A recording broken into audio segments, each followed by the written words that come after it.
Up in smoke, that's where I wanna be. 'Cause when I'm high, the world below don't bother me. When life begins to be one long and dangerous road, I'll take a toke and all my cares go up in smoke.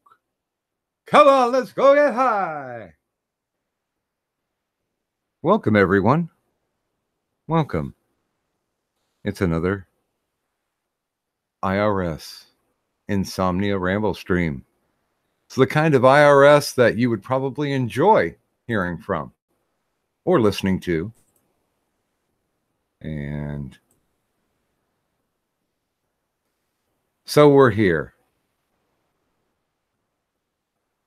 All the children are nestled, all snug in their beds with visions of Fight Me IRL dancing in their heads.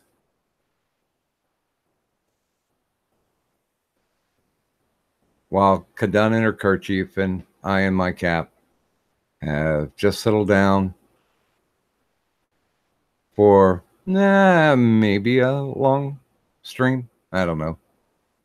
Depends. We started a little bit early, so we fooled people. And a good morning, William. And I'd say good morning to Kadunt, but she's already on stream, so I'll just say hi, Kadunt. Sup, Doc? No, and it's kind of like something, but it's not in. How you doing? I was just chilling in a couple of other stream chats. Diamondus Anubis was playing this really cool looking like game, and then I saw the dump was preparing to go live, and I'm like, fuck it, I'll Hey, go check out the dump. You know your camera's on? Oh, still? Yes. Oops. And you look almost in a state of undress, girl. Yeah. Where are your clothes at?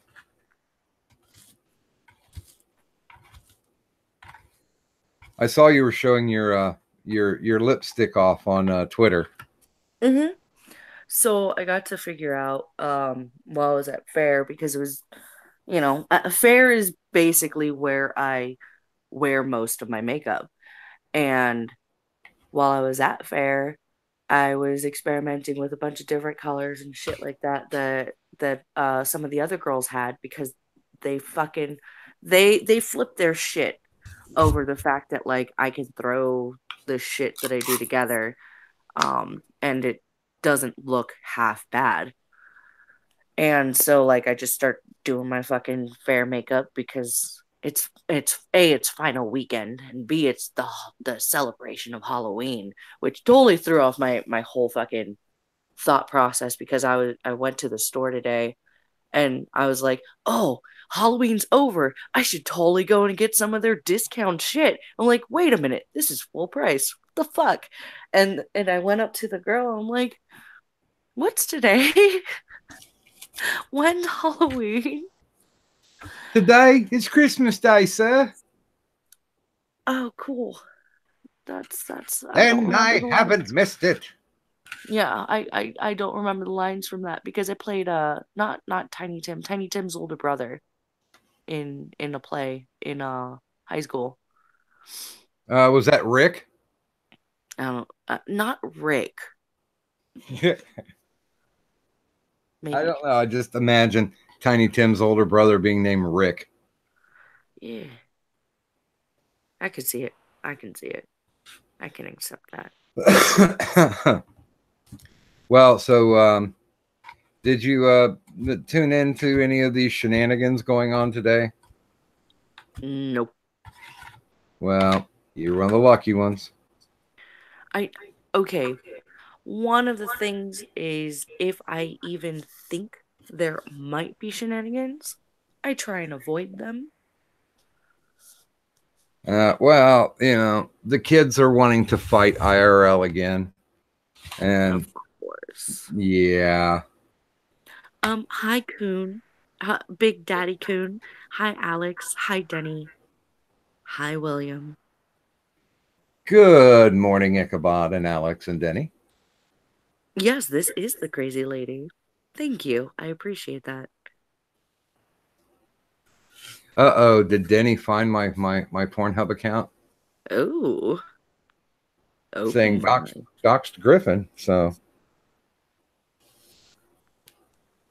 I don't know. Hopefully I'll get more hits because you can still make ad revenue on Pornhub.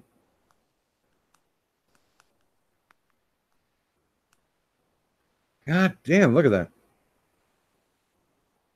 One of them did that. Shit.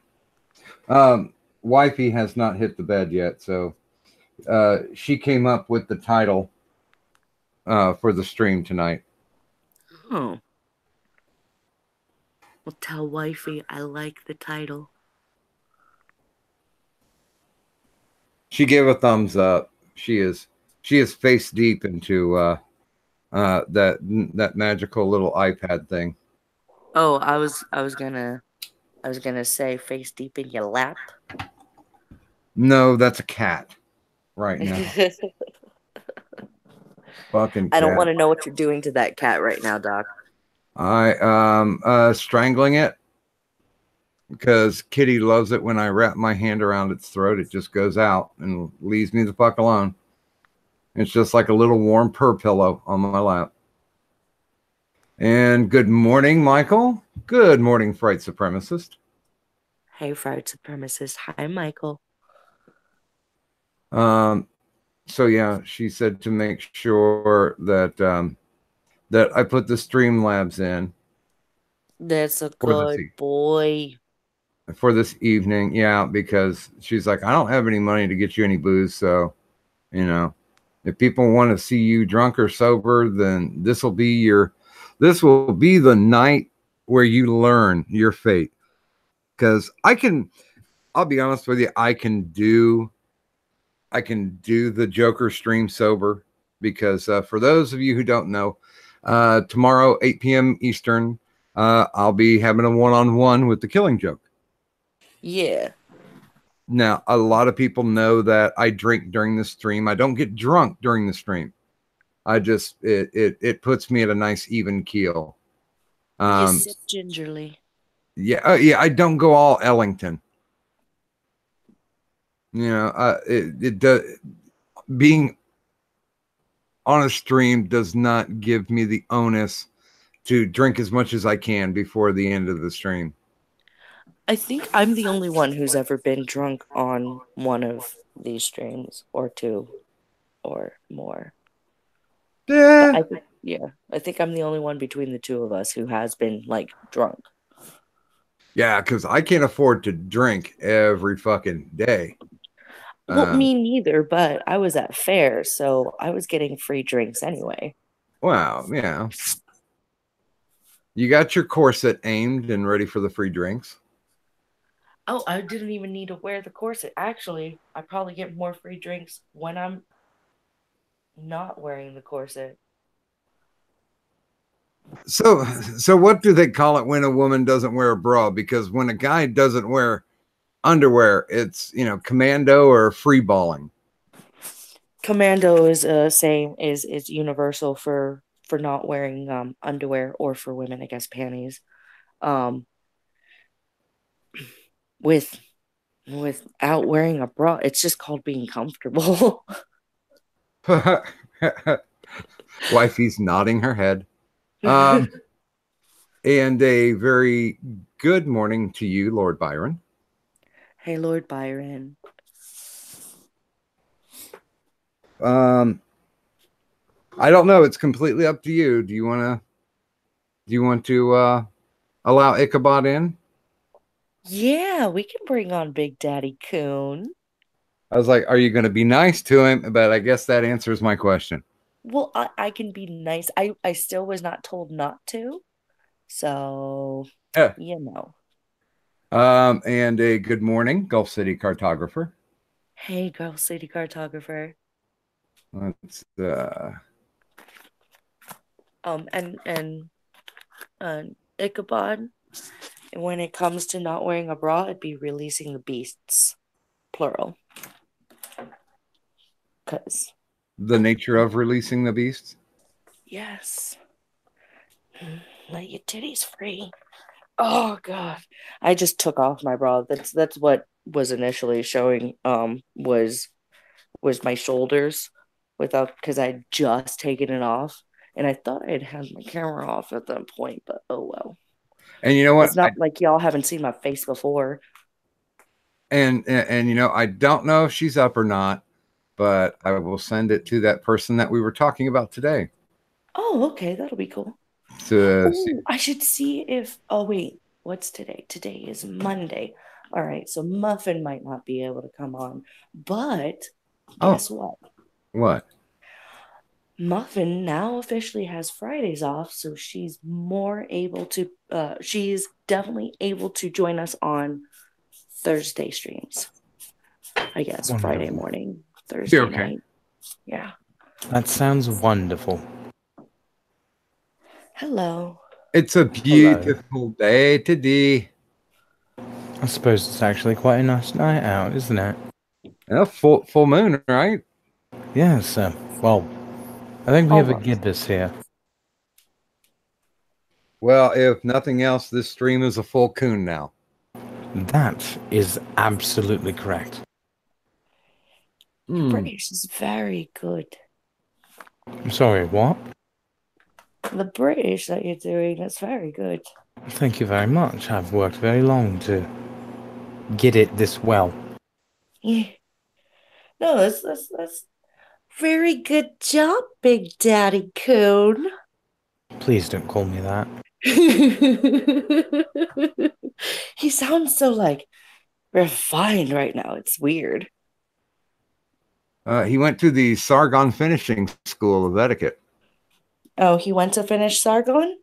Oh, please. If I was trying to go to any school, you think Sargon would be involved? Only technically if you're acting like a nigger.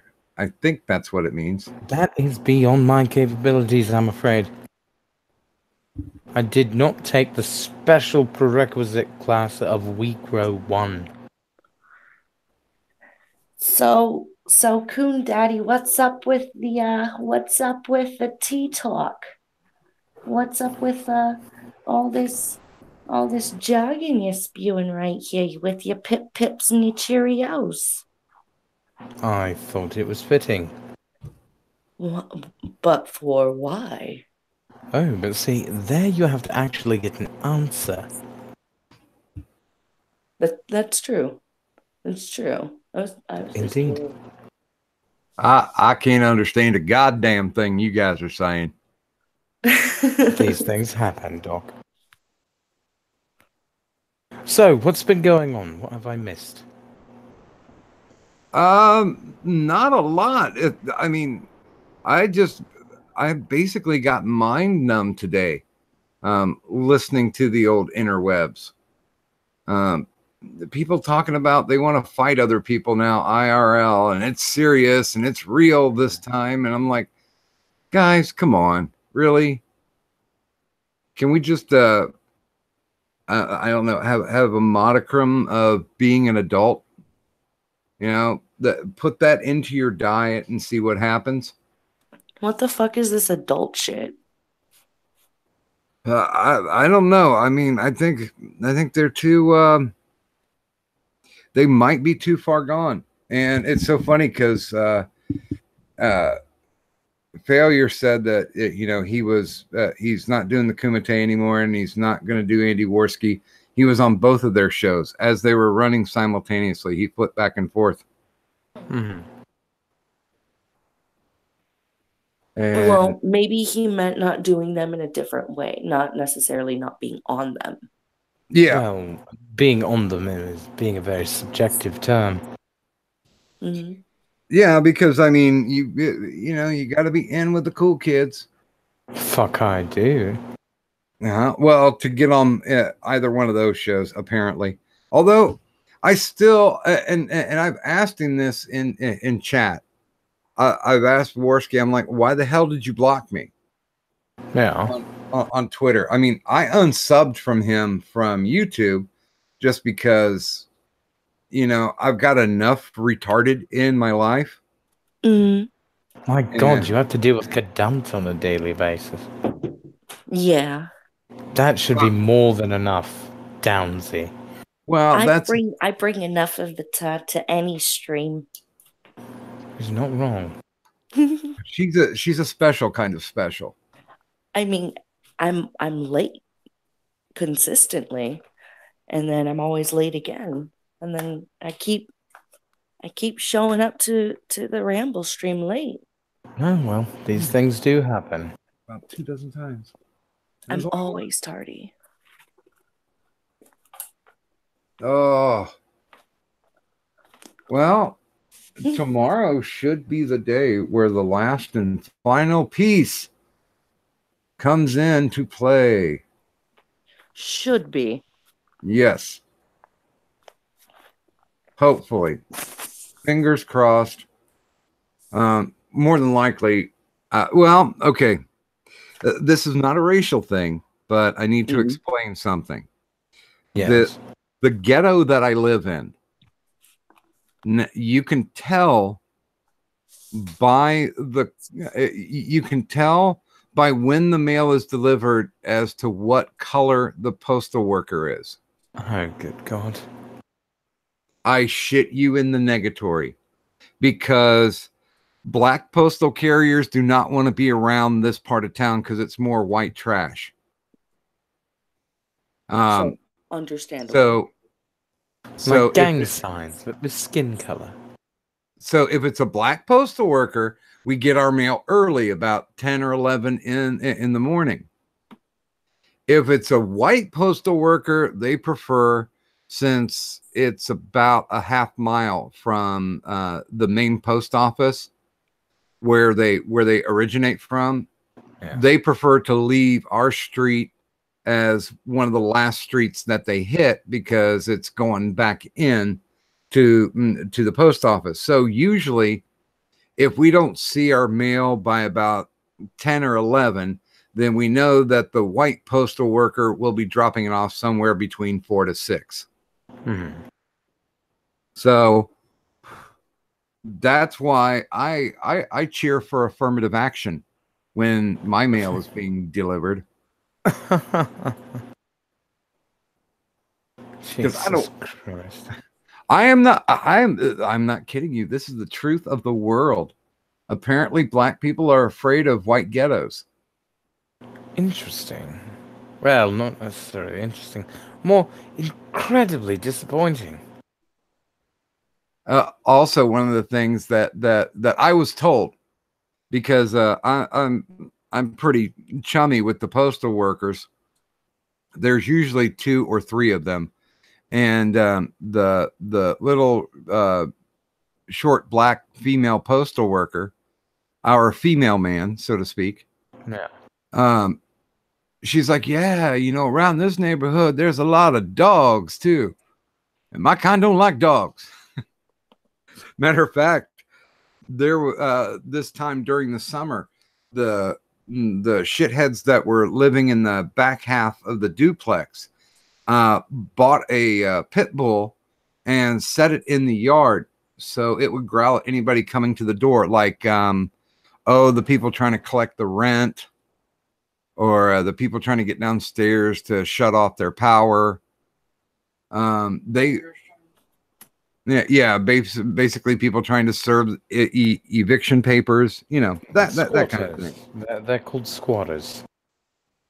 Well, they did pay the first month's rent, but then they didn't pay the next 4 months. That's how long. Yeah, we call those squatters. Yeah. But run fucking bastards. But so they had this dog pinned up, and I don't know how they fed it, if they fed it, but literally they had it tied on on a pole that was meant for hanging up clothing. So it was right there by their door, and it got loose. Yeah. And that pit bull came out, and the first thing it saw was the postal worker starting to walk up to our door. And it started barking and chased her up into the back of a truck. And they had to call animal control, but they called the cops. Doc, I do have to put out this concept first of all. This conversation's going on. Pit bulls are not necessarily bad dogs. You will very often get them trained into bad behavior, but that is not the dog. It is the owner's fault if a pit bull is an aggressive dog. Oh, I'm not in disagreement. No, you've just got some notices in the chat. Fuck that. Pit bulls are not intimidation murder machines. I disavow those cunts. Tied up. Somebody says, Denny Craig says, pit bulls are bred for fighting. Alex Martin says, please, Doc, stop. Denny Crane says, agree. Alex Martin with no pit bull I have ever owned has been bred for fighting. You can get shit owners, but you will never find a naturally shitty dog. It's not possible. Actually, pit bulls are very good family dogs, especially when you have a baby. If you raise a puppy pit with a baby, not only will it put up with the baby's shit as it grows older, but you protect that child. Yeah, you've got a bodyguard. Because when they bond, you don't mess with their family. No, but they will fucking chew your leg off. But for good reason, at least.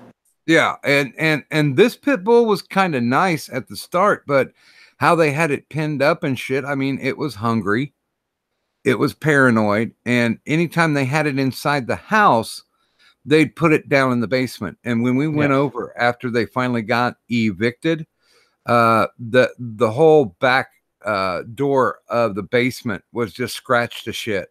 Probably because he wanted to go outside. It's probably a well-trained animal before all of the bullshit, and that's really sad because pit bulls are amazing animals. They're very kind, loving dogs. Yes, they have a jaw that can bite down and rip someone's damnable arm off, but they're still very kind and well-raised dogs. It's not like a fucking chow that's going to lose its shit over you. You didn't feed it enough. But no, a pit bull's an amazing animal. I've owned a few myself. Well, I don't know if you know the breeds, but this was a gray mottled pit. Yeah. And those are hard to come by. Normally you've got like the patchwork pits. Yeah. But this one was beautiful, beautiful dog. So the cops show up, because of course our female man calls the cops, and the cops come right up into our yard and right up into our front yard, what little that we have, and back the pit bull up, and the pit bull's just barking and growling and shit, and there are people inside the house, and they're on their loudspeaker going, hey, you inside the house, come and get your dog, secure your dog. And because the cops were there, they thought, well, maybe this was a trick to try to evict them. So they wouldn't come out of the house. They would not come and get the dog. And so they had to call animal control. Well, in the meantime, the dog's fucking rail thin. You can see its ribs. And the cops are like, man, I don't want to have to shoot him. And I was like, hold on, guys. I think I got something. So I went in and got a bag of stale bread or stale bagels that I picked up from the church, from their food pantry a week before. And I just started breaking off pieces and throwing them to the pit. So I fed it until animal control came. And it even got to the point where the dog got close enough to me, wasn't growling at me, and I was literally hand feeding it. It was taking it right out of my hand, because apparently I'm like the last person who'd ever been kind to that dog. Yeah. And they got the noose on the dog. And as animal control was walking it to the vehicle, you know, they had to pass by my porch. And the first thing the dog did was it jumped up on the porch and immediately started nuzzling on my leg. And I'm like, God damn it. I can't take you. I got 2 cats, and technically the landlord doesn't allow dogs. There's like an additional $250 if you're going to have a dog. But I mean, that dog was being sweet on me, and it broke my heart. And the guy from animal control came up to me afterwards, and he said, hey, don't worry about this. I mean, the dog's really not mean. It's just underfed at this point. Because of the markings on it, somebody's going to want this dog. It won't even be in the shelter for more than 2 days. Yeah. And I actually called the shelter like 3 days later, and they're like, oh yeah, you know, that pit that we picked up on such and such street. Yep, that's been adopted. It's gone. Well, that's good. And then the neighbor had the balls to come out afterwards bitching about, oh, they took my goddamn dog. And it's like, well, you had goddamn people inside your goddamn house that should have come and got the goddamn dog, and it still would have been yours. But we paid a lot of money for it. And I was like, yeah, you feel like a dumbass now, don't you? Yeah, no shit. Because you didn't take care of the fucking dog. You were just using it basically as a shield to keep people away from your damn door. I dislike people like that. Yeah. No, it's one of those things, man. Fucking pit bulls are one of the nicest breeds of dog out there. I've met Chihuahuas angrier than a pit bull. No, I don't like Chihuahuas, especially hairless. Yeah, they're irritable little bastards, but they're also one of the most aggressive breeds of dog. Chihuahuas and Dachshunds, like the basically the smaller dogs seem to be like the more aggressive ones. I don't give 2 shits what anybody says. I've only ever met like 2 Chihuahuas in my entire life, or even like partially bred, you know, with partial Chihuahua mix. That's not been like a complete little shit and fucking that I wanted to punt. Well, yeah, they take a lot of, all dogs take a lot of training to ensure that they're going to be a good dog. Chihuahuas need more because they're very small. And even just your footsteps scare the shit out of them, because if you step on them, you could hurt them, seriously hurt them. So they're paranoid of their surroundings already. So you got to give them these tips and tricks and tools, whatever you can, to calm that dog down and get it used to people. Any loud sound's going to spook one. I just don't like them because they're irritable little shit machines. They just they bug the piss out of me. My mom used to raise miniature poodles, and by virtue, she used to own a couple. She owned like a teacup poodle, and those are incredibly small. Yeah, and they were the most calm, the most easily mannered dogs. So yeah, it is really dependent upon the breed. I think there are some breeds out there that are incredibly retarded, and Chihuahuas are one of them. Yeah.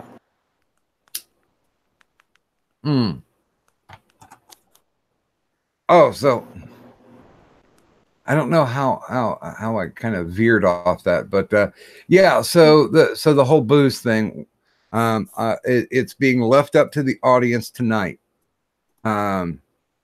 Whether or not I'm going to be drinking on tomorrow's stream. So I'll leave that out there, and hopefully we'll move on to a better topic. But I was going to talk about Halloween, because talk about Halloween then. Because the new one came out, the new Halloween movie. Oh. But I didn't watch it. I didn't either. I'm gonna. So let's shift the focus a little bit. Kadunt, what are you going to be going out as on Halloween? I'm going to probably stay home and pass out. candy. So what's your costume? The crow. That could be very awesome. Yeah, I mean, I did it last year. Except it's like female version, but Yeah. it's easy. I just wear all black. Um, it's usually, and I know this is so fucking cliche, but it's like it depends on whether or not I want to wear a wig or like temporarily dye my hair. But I'm Mhm. usually either I like going as the crow because I know how to do that makeup. It's really fucking easy. Mhm. And I like it. Or I do Harley Quinn. Fair enough. Yeah. So if you're gonna go as the crow, I have a suggestion for you. It'll just blow the heads off everybody. What's your suggestion, Big Daddy Coon? See, I knew she was gonna do that. What you do is you have the jacket, the pants, and the shoes, right? But you don't wear a shirt under it. No, what I do is I wear even less than that because I'm female, so I can get away with doing a slutty crow. So I just Uh-huh. wear like black leggings and then a black bra with a black jacket. Okay, just drop the bra entirely. Yeah, but then I'd have to find a way to keep the jacket at least covering my nipples for when I pass out candy to children. Use Velcro. Good morning, John Doe. Good morning, Morning, Telegon. Jonathan. Yeah. We've got Good morning, Velcro another nobody. pasties that you put Hi, on everybody. one side of your put one side sticky side on your nipples, and then you put the other sticky side of the Velcro onto the jacket, and you put them together. And then when you ever want to freak somebody out, you just go surprise, and all you have is like two little, basically Velcro pasties over your nipples. Yeah. Actually, if you're going to be in character, you would cut the pasties out to make them look like crows. You could do that too. And very good morning to you, Psychofire. So what are you going to do, Doc? Actually, pretty much, kids don't live down in this neighborhood. So what's your costume, Doc? I can't afford to party, so technically, I have been building a costume. As a matter of fact, well, no, I'm not going to put it out onto Twatters yet, but I've shown Cadunt.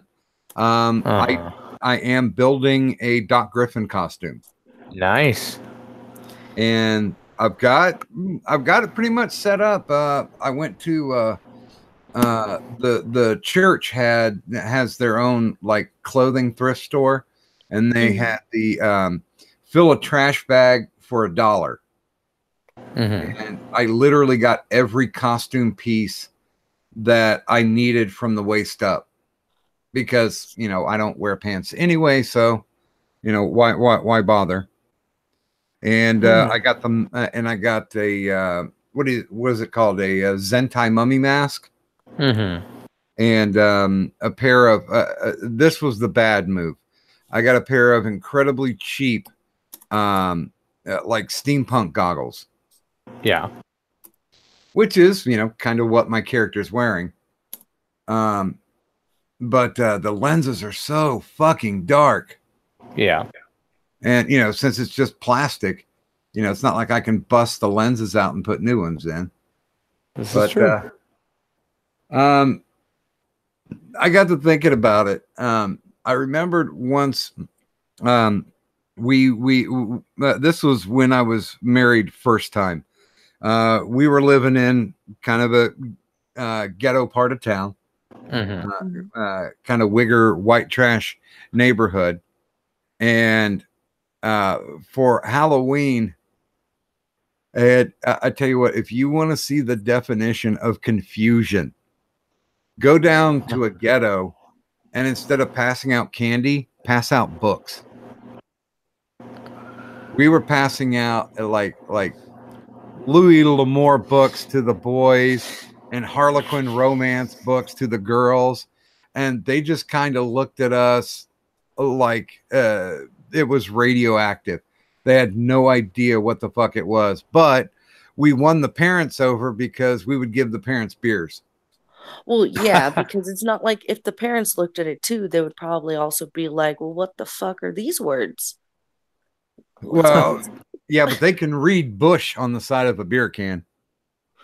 No, no, no. They just know that that's what their parents used to hand them, and that's what the commercials call it. So that they don't read it; they just know the shapes and colors of the can.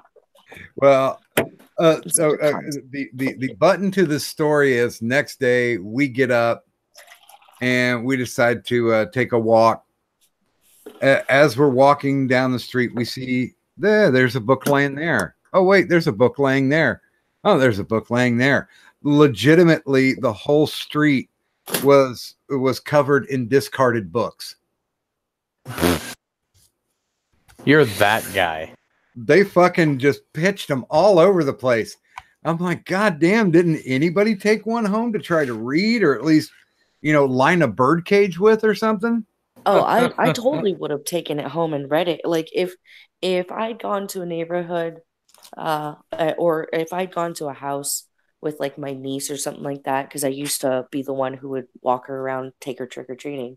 Um, but if I had gone to like a house that handed her a book and she didn't know what to do with it, bitch gonna learn today.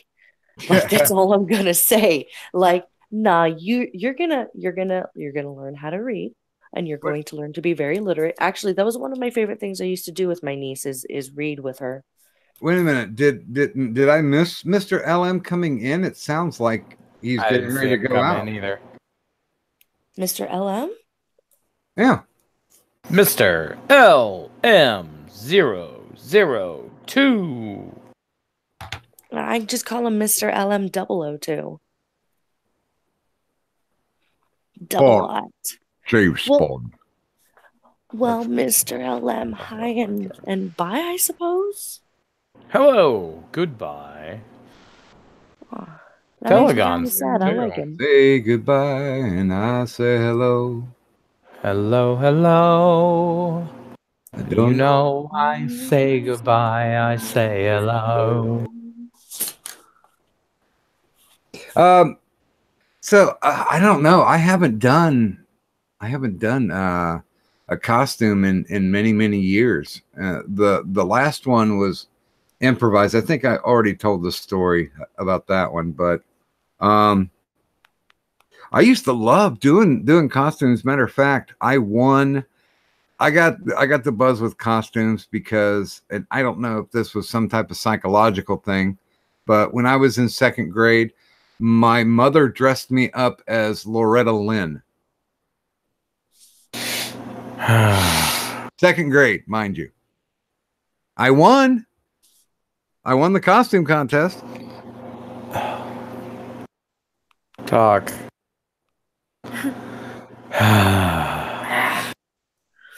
Well, I've never won a costume contest. I've gotten close. I got what's it? I got fourth place. What costume was that? Hey, it's Brian. Hi, Brian. But I had gotten fourth place and I forget what costume I was wearing, but I remembered the one that had won was a Steve Irwin costume. With a stingray tail. Aww. Yeah. Yep. I'm guessing this was an adult costume contest. It was at a bar. It was at a bar. Well, I I'm just told you my costume entry when I was at a bar, right? Oh, Gulf City cartographer Ichabod's daddy. Hey, now. He asked. He Not asked. your damn daddy. Hey, but you're the one who said I'm a naughty baby. But what was the costume? Oh wait, are a I remember naughty the baby. costume, Doc. It was a Leia. It was a Daisy Leia Duke. It was a Princess Leia Daisy Duke thing, right? Yeah, because it was winter, and I came to see my ex codependent. She was running a karaoke show, and she's like, "Where's your costume?" And it was kind of cold out, so I was wearing earmuffs and and a flannel. I was like, "Wait a minute, I'll be back." So I went into the bathroom.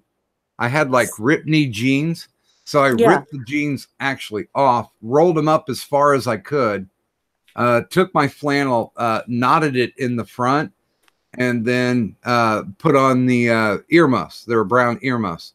God.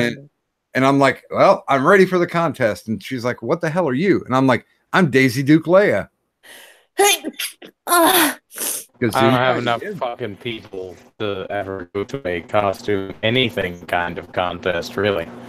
I don't socialize.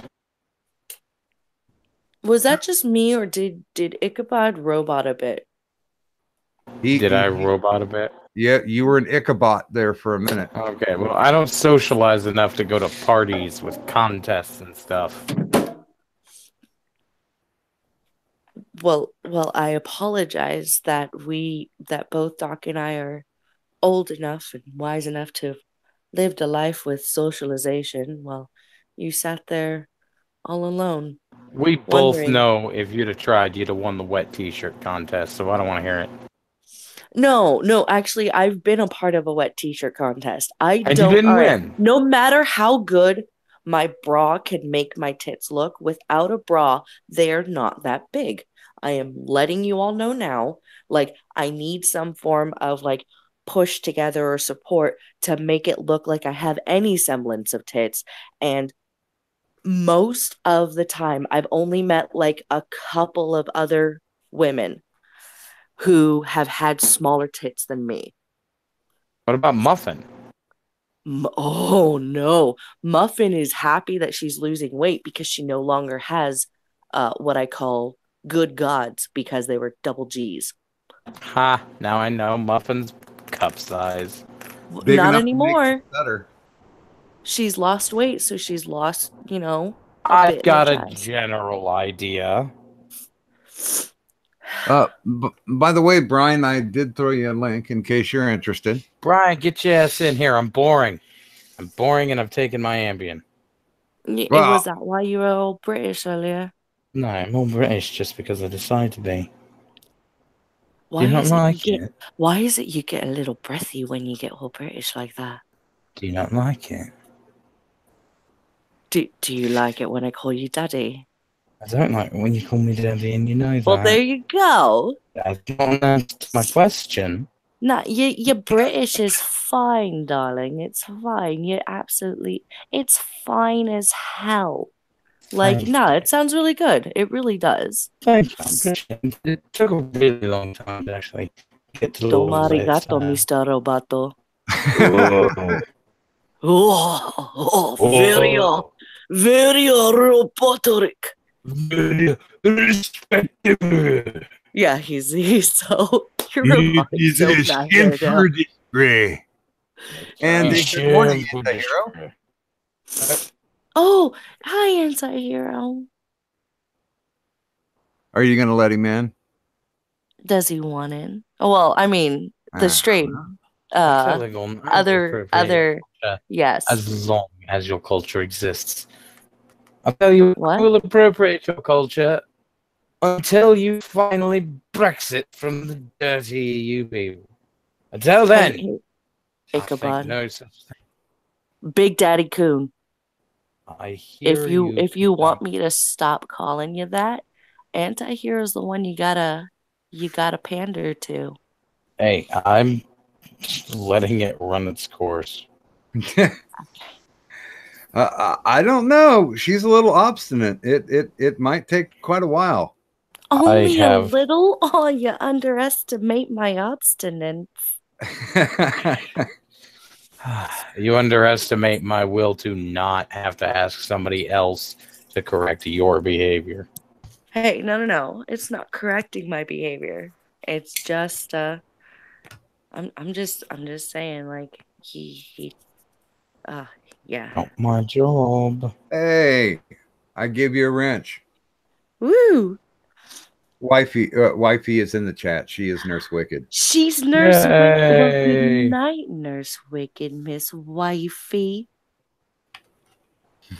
You tell me what time you need me to kick him off so you can get your cuddles so he can big spoon you. Yeah, we just gotta get you a big spoon. Yeah. Hey, that was part of our marriage vows.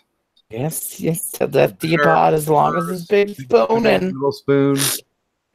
Look at that. There's a rough and tumble young lad who just showed up. American Gadfly. Hey, American Gadfly. I swear I can English. Are you sure about that? No, You might no. have a problem. I don't know things. What are you talking about? What's going on? And thank you, sir. I really did enjoy your short conversation with Worski. It was just as frustrating to a lot of people out there who weren't what do you call them? Worskivites? Horskies? What, the fucking Sweetie Squad? No, Sweetie Squad's Jim. Oh man, I don't fucking know. It's so hard to keep up with these internet personalities clusterfucks anymore. I feel so goddamn lucky that I've managed to just avoid any real knowledge about whatever shit show is happening on that side of the internet. Hi. Oh goddamn! I woke up this morning and somebody that I really like, who's been incredibly friendly to me, was just like, "Yeah, I'm leaving the internet for the foreseeable future. Bye." And I'm like, "Fuck." And is it somebody I know? I don't know. Before he shut down his Twitter, it's Disky Fringo. Oh wow. He basically said, "Hey guys, I'm tired of the foolishness. I'm just going to back away for a while, focus on IRL. See ya. Wouldn't want to be ya." And I hooked up. I found his note on Discord because honestly, I try not to do Discord as much as possible. It's a fucking cancer. But that's that's the only way. Well, I think this version is definitely incurable because of the spurgitis that comes along with it. Thanks, Doc. Yes, another nobody disc. He's officially off the grid now. Oh, hey, that's nice. Gadfly unbanned Denny. Just don't act like a spurg. You going to bed, baby? Yeah. Oof. I'll be in. Yeah, okay. Good night, Mrs. Doc. Lovely to meet you, Miss Doc. You're a wonderful person, I'm sure. She said goodnight from the hallway. Thank you. I mean, the sad part about this whole situation is that you ain't just following her right to the bedroom and handling that shit. You know what I'm saying? We've been married 10 years now. It's kind of spacing it out at this point. Go slap you some dick, Doc. She doesn't have a dick. Dick, Doc, off the clock. Turn the streaming on, off. But yeah, my day started off. My day definitely started off a little sadder. I mean, that is. I mean, I was not a Disky Fringo follower. I've seen one or two of his things, and I've enjoyed them. Just wasn't really something wasn't a person I was ever super into, just because I never got into it. But it definitely fucking sucks that somebody after the drama was like, "I'm out, bye." Yeah, I mean, and it's not like, well, wait a minute. Let me send this link out, because if I'm going to talk about somebody, I want to make sure that they got the chance if they want to talk back. Let me just send out quick to Rary. But yeah, I mean, it's the whole thing of, and this is speculation on my part, is that Rary saw there was a shit storm coming and dipped out. As well, you all should. But it was kind of a shit storm that he helped stir up from everything that's come out and around. But as far as it goes, Disky was just getting tired. He was running charity streams, and legit every time he'd run a charity stream, he would post it immediately, the transfer of the money to the charity. That's why he talked about, he's docked himself 1,000 times. because he'll always show, you know, the payments being made in his real name going to the organization. Which, I mean, that's a pretty stand-up guy. Yeah. But he's like, I know it's just going to get worse. You know, I know people are going to be shitting on me, even though, you know, I'm doing good. I can prove everything, but people early on, the people early on tried to tie him into the whole Broski benefit deal. Speaking from personal experience at this point, it doesn't matter what you post up. If somebody wants to believe that you're not doing what they think you should be doing, they'll fucking believe it. No amount of evidence or proof will change their fucking mind. In fact, they will then turn around and claim that the evidence and proof you put up somehow makes you more suspicious. Yeah. We're not gonna. Okay. Yeah. God, yeah. I hate people sometimes. All right, so I'm going People suck, but I must inform you that I am super fucking tired and I have taken my medication, so I'm gonna go pass out. His ambient has gone ahead and kicked on in, and he is now ready for his bed. Basically, yes, I've kicked in and it's time to fucking go to bed. So it was lovely to see you all. The little Anti-hero, now. you're lovely, mate. Doc, you're an amazing person. Cadunt, I love you to death. But you're a thanks, fucking Daddy. cunt. Good night. I am. I really am. Thanks, Dad. And thank you for stopping by. Sleep well, you fucking coon. He ran away.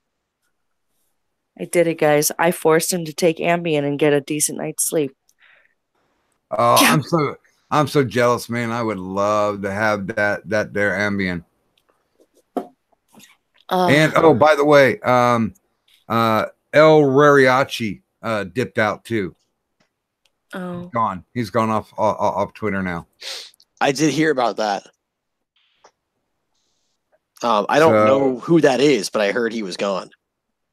Rary was the one who did the records for the Tonka Kraut v Sargon powwow,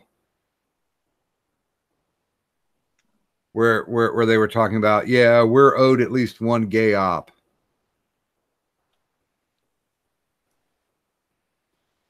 And I still have no idea what you're talking about. So, no, like I said, I feel very lucky that I've managed to, like, for once, not know any of the fucking drama that's going on.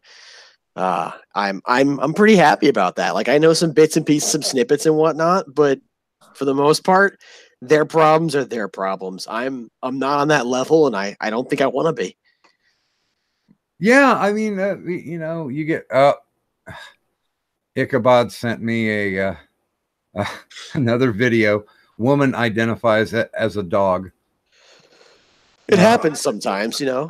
I will watch that later. I promise. I love Twoon. I've talked to Toon a couple of times.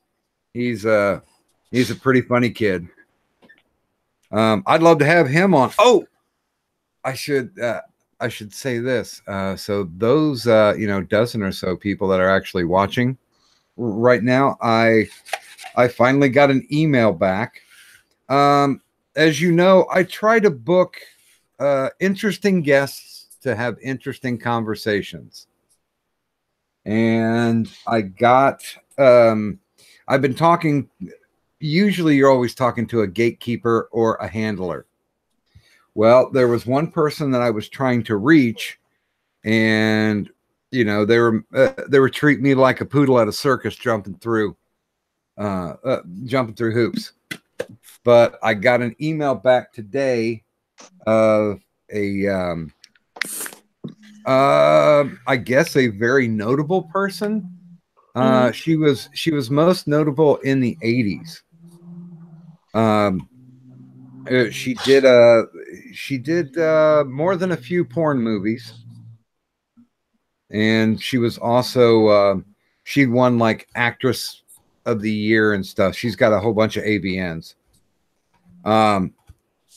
She was also in the movie Devil's Rejects. Oh, who'd she play? She played the hooker in Captain Spaulding's dream sequence at the beginning of the movie. And her name is Ginger Lynn. That's probably why her name sounded familiar to me. So yeah, if anybody knows, if anybody's familiar with their own porn, or at least classic porn, I can't believe they call it classic porn, but Ginger Lynn's agreed to come onto the show in November. Awesome, Doc. I think that's going to be a pretty damn good discussion. She's led quite a colorful life. She's still in the adult entertainment industry, but she's also now like a painter. She's an impressionist painter, and we'll probably show some of her artwork. And no, that's not a double entendre. That there are no hidden meanings to that. We will actually be showing art. By art we mean nudes. Get some nudes. Well, she's about my age now. And so she's aged like fine wine, is what you're telling me. The woman has held together very well, yeah. Not like Nina Hartley, but Nina Hartley is an Aryan freak of nature.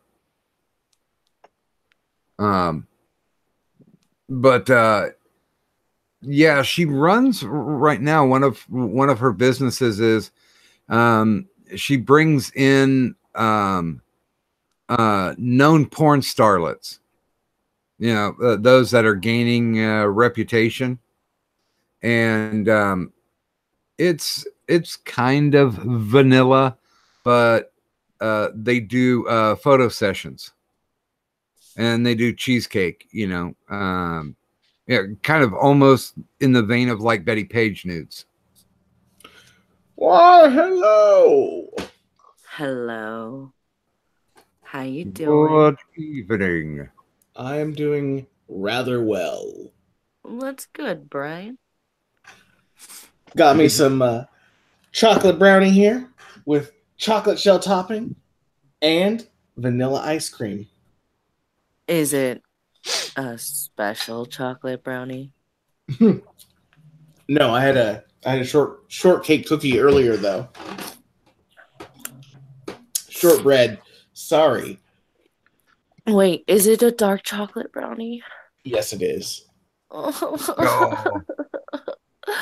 Oh, the sweet embrace of death.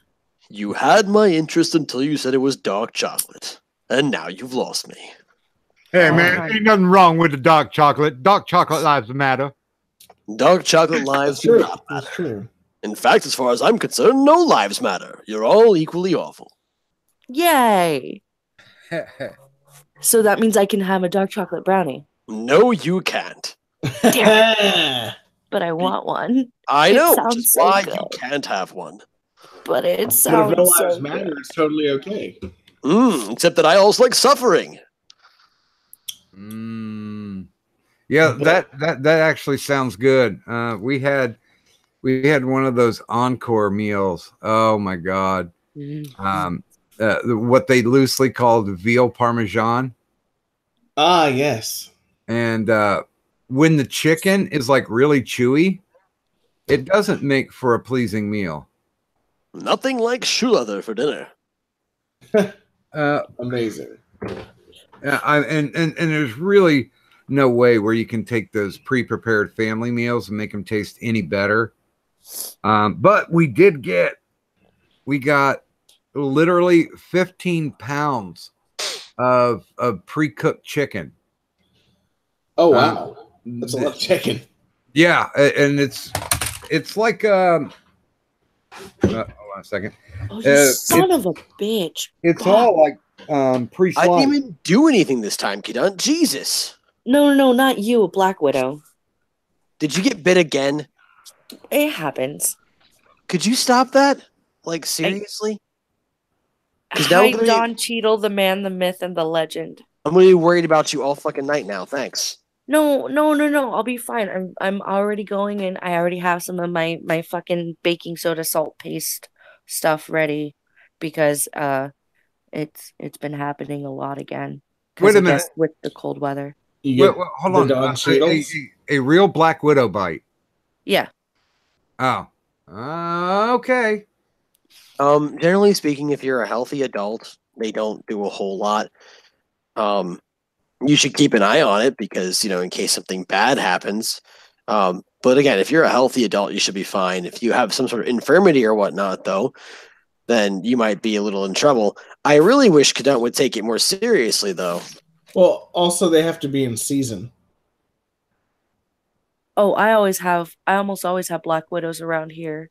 No. I mean, like, there's a certain there's a time of year that they're not as poisonous as they normally. Venom cycle. Well, yeah, but see, I don't trust anything on a full moon. I don't trust anything that has fangs and venom and wants to bite me. And I don't trust anything on a red tide. Hey. By the way, Don, have a wrench and good morning, everyday man. Hi, everyday man. I just What do don't you trust most things. I think it's safer that way. It's probably for the best. Yeah. Geez. Well, we've got brown recluses here. So, I've if you been get- bit by one of those before. If you get bit by a brown recluse, your best bet is just to go see a doctor. Oh, I didn't. Well, you really should, though. well, no, because my grandfather, he literally shaved it. He took his buck knife and shaved the top layer of skin off, and then used a tea bag to draw the poison out. Tea bag and baking soda with a bit of salt, and then you add just a bit of water to turn it into a paste, and you put that on. That helps too. That's what I always use every single time I've been bit by a black widow. I'm gonna go to a doctor for anything that injects a necrotizing agent into my flesh. Oh, by the way, good morning, Golf City Remy. Hi, Remy. I guess I got a question in the chat. Big Fat Brian, have you watched the new Daredevil? I have not. Has anyone else here? Wait a minute. Is season 3 out yet? I know they're advertising it. I don't think it's out. Let's see if I can actually pull up Netflix. I only got one window open. I have seen little pieces of it because my parents, I'll come over and they'll watch, like, they'll be like, come have dinner and watch the episode with me. And I'm like, season 3 premiered 3 days ago. Okay. And I guess I'll have to watch it. to answer Gulf City Remy's question, yeah, they do hurt sometimes. I've had it where I've had like really big ones bite me. Those hurt like a motherfucker. But the one that I think hurt me the most when I got bit, but it was on a more tender spot. It was on my inner thigh, was not that big. It wasn't as big as like some of the bigger ones, so I don't know. didn't. Yeah, it's not the size that counts; it's how hard they bite. The only thing allowed to bite your inner thigh is me.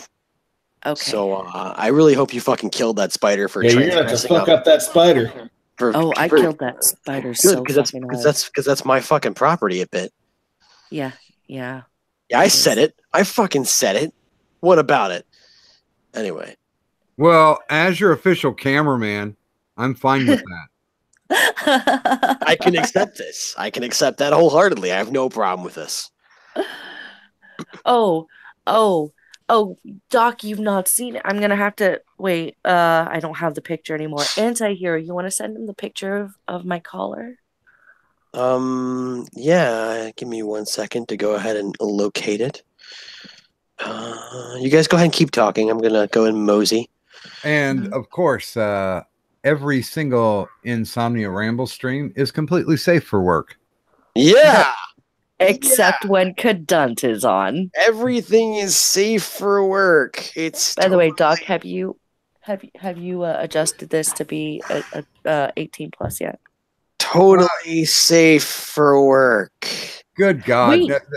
we fly so low under the radar that We are SFW all day, every day, 24/7. Wait, I have an idea. Because this is a ramble stream and this is a picture, only those with context will get to understand what the picture is. So you can post any of the pictures of my caller of your choice, okay. You wanna on Twitter. You want to do doc pick time then? Yeah, it's kind of a doc pick time.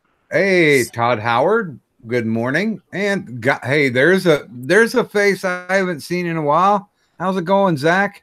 Hey Zach. Hey Todd. Zach Lomby got a good show rolling. What up, man? Matter of fact, if I can find you in my Twitter DMs, I will send you a link if you want to pop in for a little bit.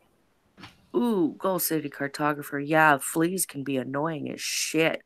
In my old house, we had like this we had a bad flea problem there.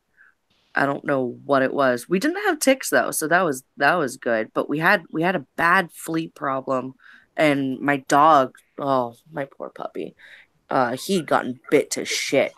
Like I would constantly be having to bathe him just to fucking get the fleas off of him. But like we don't know what the fuck it was about that property, and You know Well, what? I'll shit. see your fleas and raise you bed bugs and tell you to fuck right off. Oh God, have you had Oh. pit bugs? If I turned on my camera right now and showed you my arms, I just beat an infestation. Oh man, how long did it take you? It took me a very short amount of time because they were only in one place, but it was enough time for me to be basically from my first knuckle all the way up to my shoulder, and then from my knee all the way down to the tips of my toes, as well as parts of my chest and torso are covered in bites. Wow. Oh, those little itty bitty red spots that almost make in you look trails. like you. Yeah, it almost makes you look like you got mumps. Yeah, no, it's awful. I've been slathering myself in hydrocortisone and just chugging down Benadryl like it's going out of style. Oh yeah, I went ape shit when we saw one here. I'm just like poison. Let's get poison, and just started killing everything. And I mean, I hate to say this, but we see them occasionally, but you know, we haven't found any big pocket of them. And, So, and that's what everything that I read was: look and try to find, you know, like the egg nest from Aliens. Yeah. Yeah. So I'm living in a sober house, which is basically a boarding house. And so the mattress they gave me when I changed rooms was clearly a dirt body's previous mattress. Oh, So like it was just I had no problems in the room I first started off in. Didn't have any issues with bugs of any kind. And then I moved rooms and changed mattresses, and it was just like the very first night I had nothing but bites. And they just got worse and worse. And I finally got them after probably 3 or 4 days. I finally got them to switch mattresses and give me something brand new.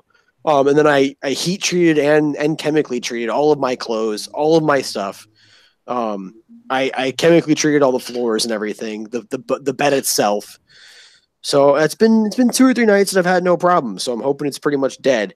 I keep treating everything with the bed bug spray I've got because I'm like the most awful part of that shit for me is I grew up, you know, hearing, look, people who get bed bugs are dirty motherfuckers. And I shower every day with soap. I know some people don't have that mastered just yet, but with soap, I do my laundry once a week. I keep my room clean. I don't fuck around with any of that kind of shit. I've never had a bed bug problem. I've been in some really fucked up places and never have had an issue with bed bugs. One dirty ass mattress here, and I'm covered in fucking bites. So no, I'll look. I've had flea bites before because my dogs had fleas, and yeah, I'll see your fleas and I'll raise you bed bugs. Yeah. Yeah, Hi, they're hi a bit. Rose Dower. Good morning, Roast Hour. Rose Dower. You know, I don't know if it's Rao or Rose, really. Yeah. Me neither. It You know- depends. If they're British, it might be a Rao. Mm. Good night, I've Zach. never had an issue with ticks either. Ticks are when more country. when I lived in Blythe, California, one of the houses that I'd stayed in, like, uh, not too far from like the actual like main city, but it was still just far enough. Bad tick problem, like it, and it was fucking ridiculous. And so like I wound up buying like a shit ton of fucking bleach. Now, mind you, I never had any ticks on me, at least not as far as I was ever aware. If it had happened, the person that I was with at the time took care of it and pretended like it was a pimple, whatever. Um, but Oh, Zach's but heading. we bought like bottles of bleach. Yeah, I know. Night, Zach. And hey, Merc. But bought bottles of bleach and fucking just poured it into the dirt because like that's all there was. There was no grass in our backyard. And so like we just poured it into the dirt all around the fucking property. And that fucking that killed it. That helped. I just watched a video today. You want to talk about pest control? This guy was like, yeah, we were having like a wasp problem and in the ground, so I'm gonna melt down this aluminium and we're gonna pour it in the hole and see what happens. Oh, cool. And he literally set probably like a 3-foot patch of what looked like dirt on fire. And finally, when he blew it out, and I've seen other people do this, but they did it with like ant colonies. Mhm. Apparently, wasps just build a big hole straight down, whereas ants build the little tunnels that go off and everything. I'm sure everybody's seen like an ant farm. Yeah, I want to hear that story, Merc. He said his bed caught fire tonight. Oh shit. Did you link him? He said he won't be able to. He's at work, but he'll be here Friday. All right.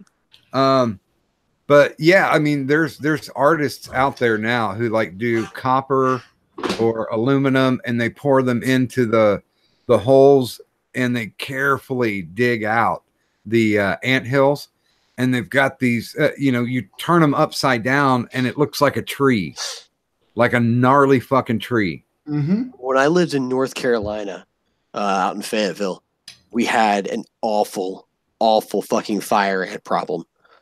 They're an incredibly invasive species, and they would just destroy your lawn. And my dad at that point was real big on gardening and keeping his lawn green. And so he took it as this personal fucking insult that these fire ants would build these. They build giant nests too. If you guys don't know, they'll build a mound that's like a foot taller than the rest of your lawn. So what my dad started doing is he reverted to his dad's old technique for getting rid of them, because they would resist all kinds of poisons. They didn't give a shit about, fumigating or bug bombs or anything like that. So what he did is he took a thing of gasoline and just drenched the anthill in it and then set it on fire. And we just watched this anthill just merrily burn. Ants would come out and they'd explode. It'd be great. And then the fire would eventually go out, and he'd grab a shovel and turn the anthill over once or twice. The fire would light back up. Mm-hmm.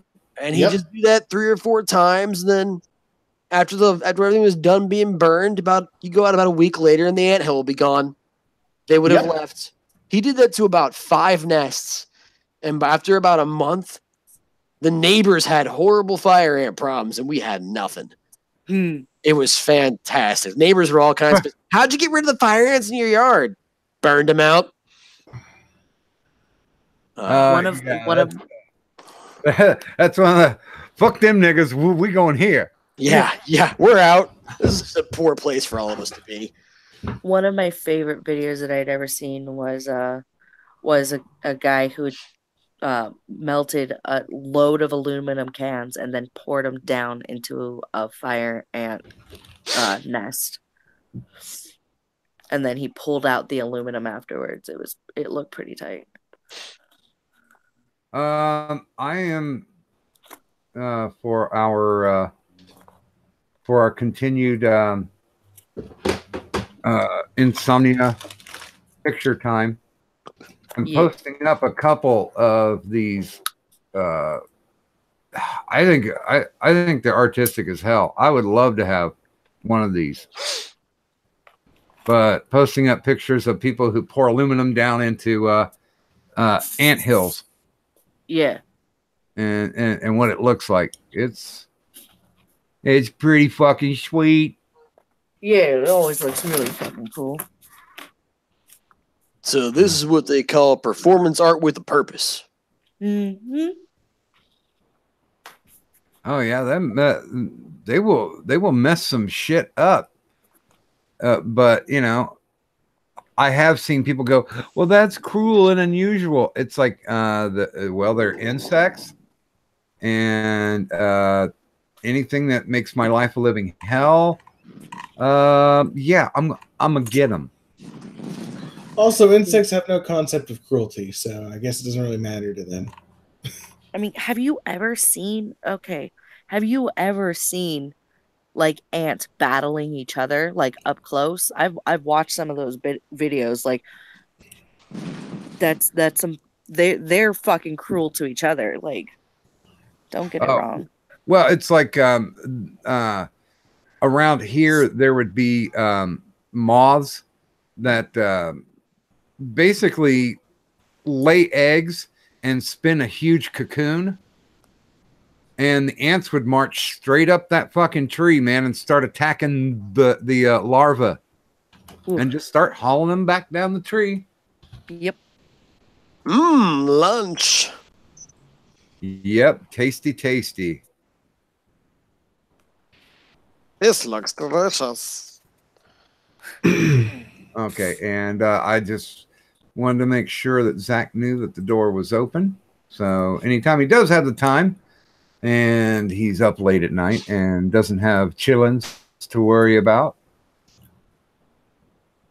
But yeah, there's some. This is what happens when you're not busy there, buddy. I got the door wide open for you. God damn it! Stop by, sailor. No, well, Zach was saying earlier, Zach Longby was saying earlier that he's going to bed. He's just popping by to say hi and give a quick listen. Yeah, I might actually hop off here. The edibles hit me quite hard in the midst of things.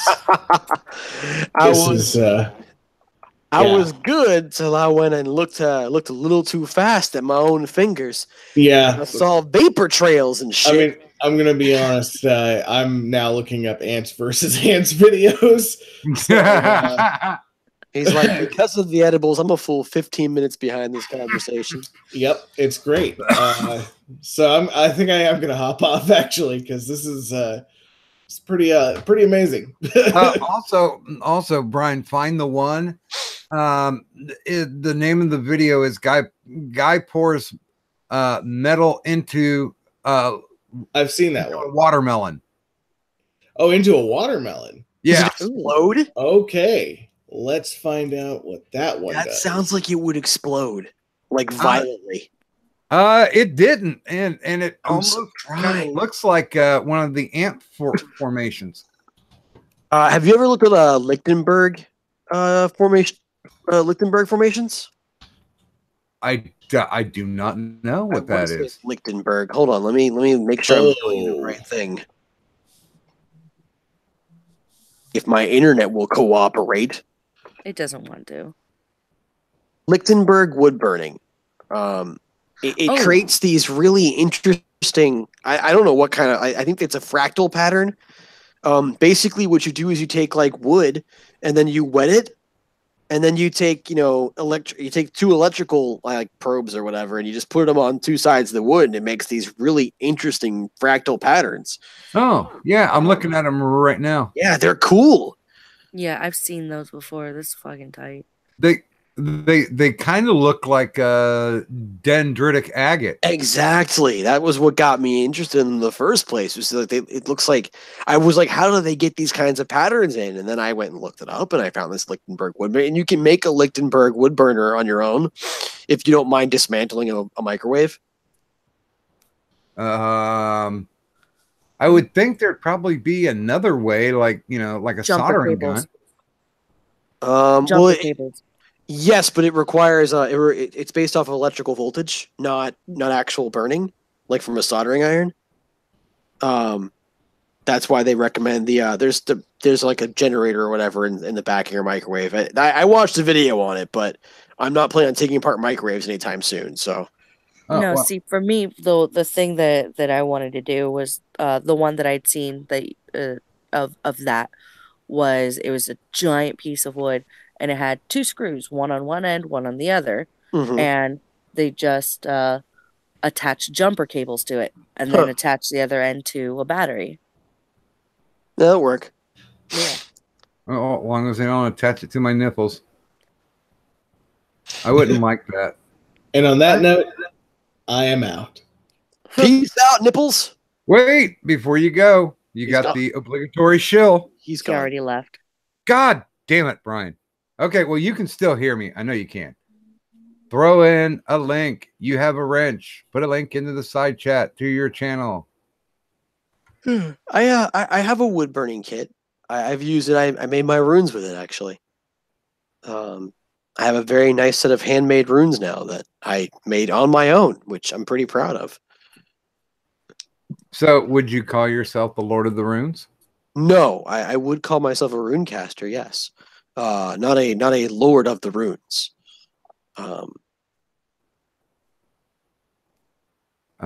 Here, I'll show you a picture of something that I recently picked up. This is a rhodonite sphere. So if people want to know what dendrites look like, or dendritic agate, or whatever you want to call it, I will post that on the Twitters, and it's a really pretty sphere too. Well, you know what? Now you're gonna make me go and take pictures of the spheres that I have. Well, now you've seen my balls. I have. And I have about 120 on display today. I picked up something months ago. Well, when you buy something from China, it usually takes about 4 to 6 weeks. And I got one in the mail today that is crinoid fossil jasper. Ooh. So it's got all the little crinoids running around. I'll throw that up too. Why does that sound racist as fuck? Crinoidally? Crinoidally. Yeah. You got to keep your eye on them crinoids. You don't know what'll happen. Well, now I'm gonna go and take a picture of my balls for you. I'm putting my balls in your hands. Yeah, I'm going to take a picture of my balls and then post them on the Twitters. What do we do now? Context, but I will tag you, Doc. What happens next? I don't know. I've never quite gotten this far. Should I just hand over mine? Yes. Sure. Yes, it's always on the Insomnia stream. It's always no context pictures on the Twitters. Yep. And there's the crinoid.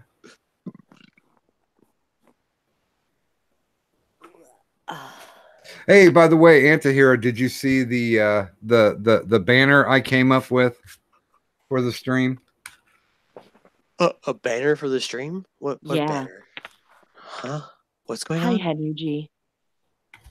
Oh wait, I can probably post that. It's actually, if you look at my what do you call it? My profile. There we go. I see it. It's quite nice. Yeah. The Insomnia Ramble stream with Doc, Griffin, and Kadun. It looks good. The spacey starry thing makes Kadun look like an alien with antenna. She has antenna. I like it. It's almost Jim Starlin cosmic. You look like Piccolo. You're welcome. You're a Yoshi. I am. Can I ride you? Yes. Was On that a screen? rhetorical question? No, I just wanted to make sure I could. Of course you can. Are you Do I going to do- give me mouth hugs? So many. This is. I'm not sure if we're quoting Dragon Ball Z abridged or if you're making sex talk to me. Yes. Damn it! Apparently, it's both. Both is good. I would have context if I knew anything about Dragon Ball Z. Oh, I did make an effort when it was on Cartoon Network to watch it, and they played it like every night at either like 11 or midnight, and I watched for as long as I had weed. Well, if you would permit me to make a recommendation, Doc, don't watch Dragon Ball Z. Go to YouTube and watch Dragon Ball Z abridged by Team 4-Star. Oh, yeah. It's much, much, much better.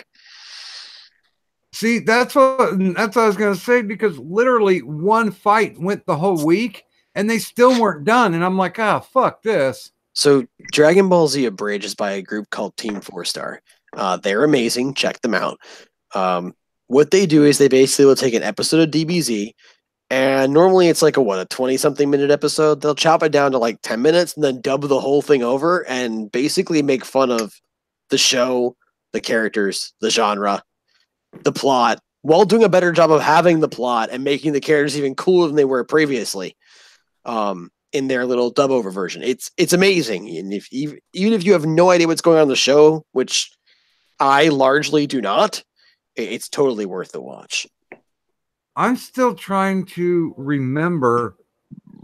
There was a guy who did versions of Pokemon Gold and Silver, where he did his own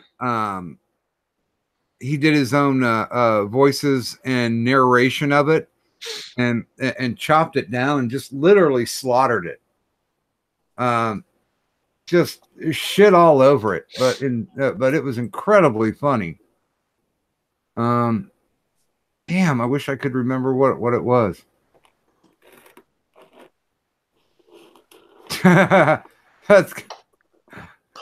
that's awesome, Lord Byron. Mm-hmm. He did Empire of the Ants poster. Oh yeah, I saw that. But apparently I have some really good cleavage. Yeah, you do. And yes, I always do the at least buy me dinner first. Well, that's the rule, right? Wait, I have to buy you dinner? It's supposed to be. I have to buy you dinner? Yeah, it's one of those, let's do some liquor and we'll see where it goes. Okay, Don, this wasn't part of the deal. I apologize. I have to buy. I can't just cook for you. I have to buy something. You have to buy the ingredients to cook the dinner. I was just gonna cook you some Italian sausage. No, that's fine. I have an oven for that. Huh. Well, then we can cook it together. Yeah. I think it requires a lot of checking on, though. Like, you have to pull it out a lot. Yep. Them's the rules. Frequently. Check the texture. See if there's any juice popping out yet. Now, I might just be a boomer, but I have a feeling there's a second layer to this conversation. It's just because you're a boomer. That's all. Yeah. Don't Second worry layer? What second layer? Look, I know not of. As a young, stupid man who knows nothing about life or anything, I don't do subtext. I don't do innuendo or multi-level conversations. I just look at my phone all day and just do nothing. It's conversational inception. For those of you who are unaware, I don't have a cell phone, so I'm literally spouting nothing but bullshit here.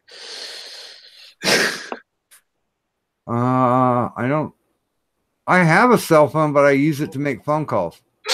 I have not had a cell phone since 2010. They are an expense that I cannot afford right now. On top of that, like, there are very few people in this world who I like enough to have a 24-hour lifeline to. There's Yeah, well, since mom's dying, I have to make sure to keep the phone on. You got a good reason to there. I mean, Yeah. I don't have that particular reasoning available to me, so I figure if someone is desperate to have me have a cell phone, they'll just get me a cell phone. And since I don't have a cell phone, no one's that desperate to talk to me.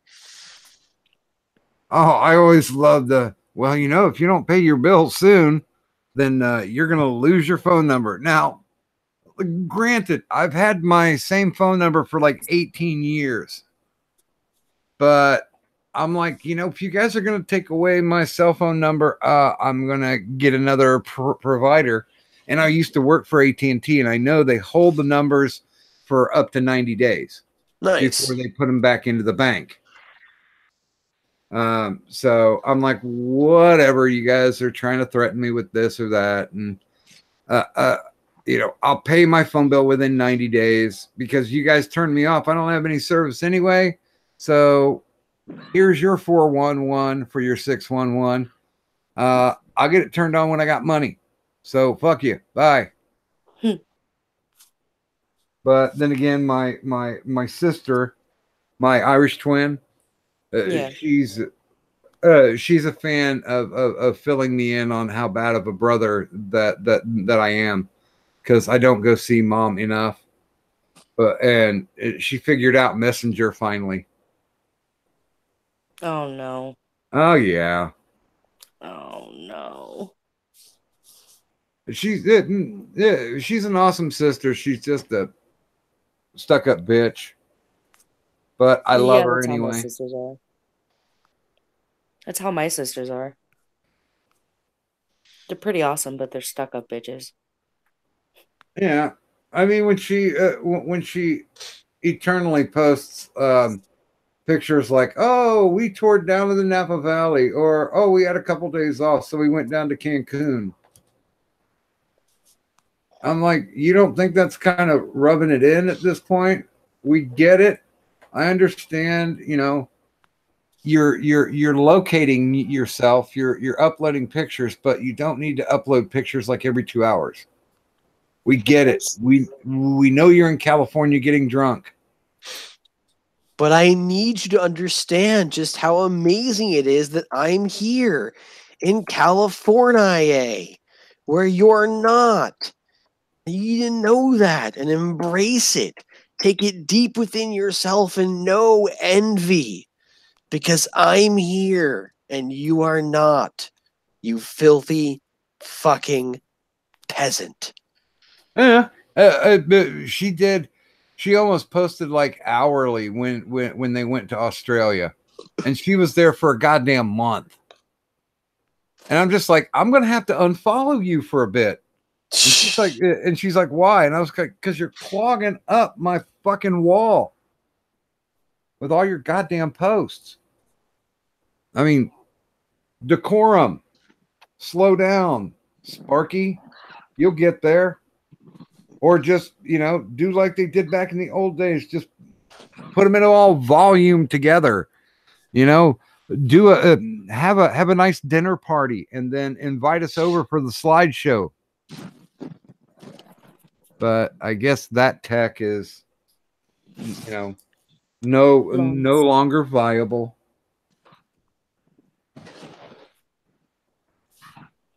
I wish that we could still have some of the old school technology still around. I mean, I know right now there's a lot of hipster doofuses running around in New York, reviving Polaroid cameras. And it's like, anybody who ever did, homemade porn had a fucking Polaroid camera, guys. This is no mystery. But people are like, look how vivid the colors are. It's like, not really. This is pretty much a substandard version of taking a picture. But, when you didn't want to have your memory as a spank bank, then yeah, it definitely works out for later on. Huh.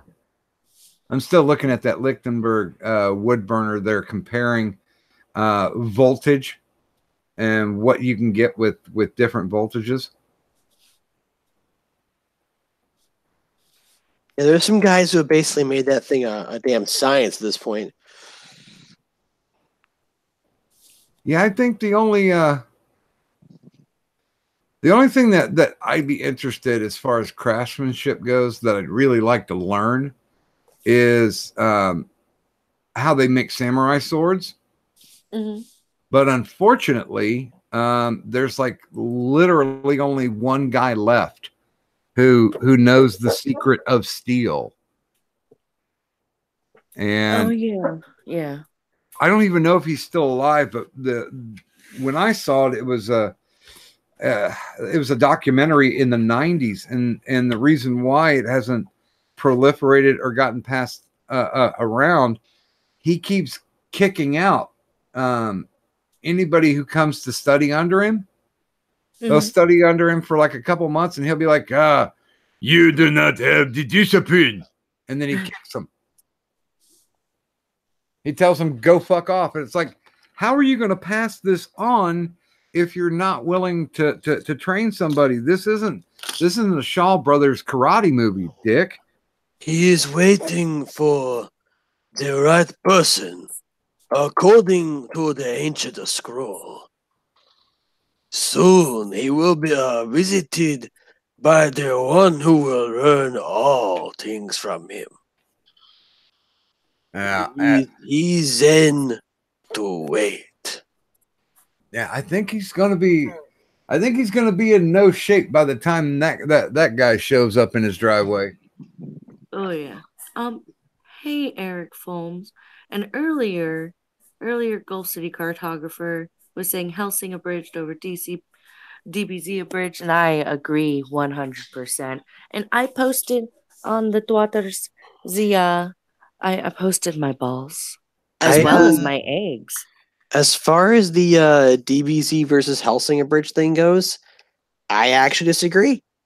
I don't think that one is better than the other. I think they are two very different things that are both amazing. And there are moods when I want Dragon Ball Z abridged, and there are moods when I want Helsing abridged. I don't think in any way, shape, or form can I be like, oh, one is better than the other. I think it really just depends on the mood that I'm in when I decide I want to watch some Team 4-Star work.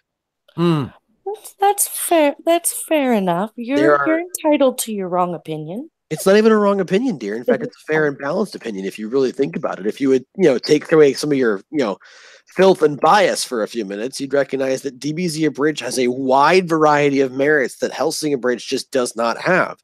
Whereas Helsing Abridged is much less afraid to say whatever the fuck it wants, unlike DBZ Abridged. They both have some very awesome qualities, and I think, like I said, it just depends on my mood. By the way, good morning, Eric. There's a feedback going on. Oh. What the hell's happening? A very good morning to you, Eric, and I want those pictures back. I hid them in the woods for a reason. Oh. Let's see. There we go. I posted on the Twitters.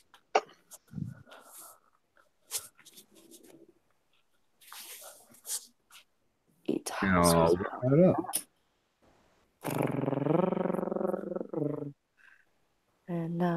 think, I'm pretty sure it's by Matty Burrito, who does the Pokemon. Yeah. This is it. I will post this in the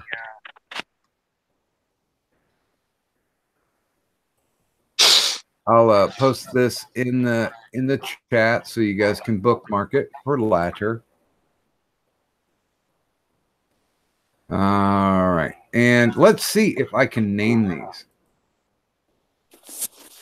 Am I smart enough? But there Maybe. is Pokemon Golder by Matty Burrito. Funny fucking shit if you've ever played the games. I Okay, have. I played some of the games anyway. Been a while though. okay. Well, the egg is pretty easy. They look like Sesarian. Whoa! Ooh, I heard that. Me too. And my speakers are all the way down to like 25. Yeah, mine are. But I'm mine still are hearing an upside down, echo. too. Oh well, we'll blame it on Anti-Hero. It probably is totally my fault. I wouldn't be shocked.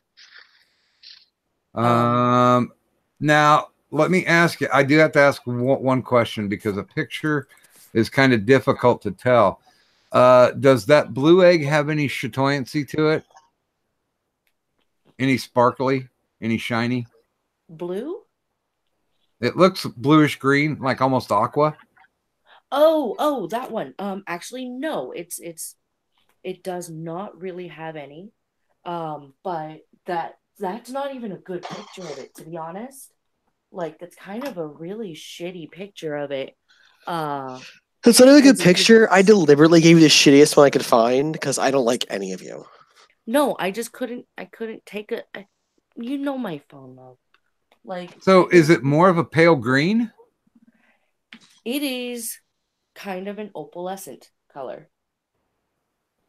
Kind of opalescent. Yeah. Let me see if I can take another picture and see if I can rectify this situation. And rectify. And Yeah. chat, you are more than welcome to make your guesses as well. I'll kind of move on. I think the first sphere is a citrine. Sunstone. Huh? That's sunstone.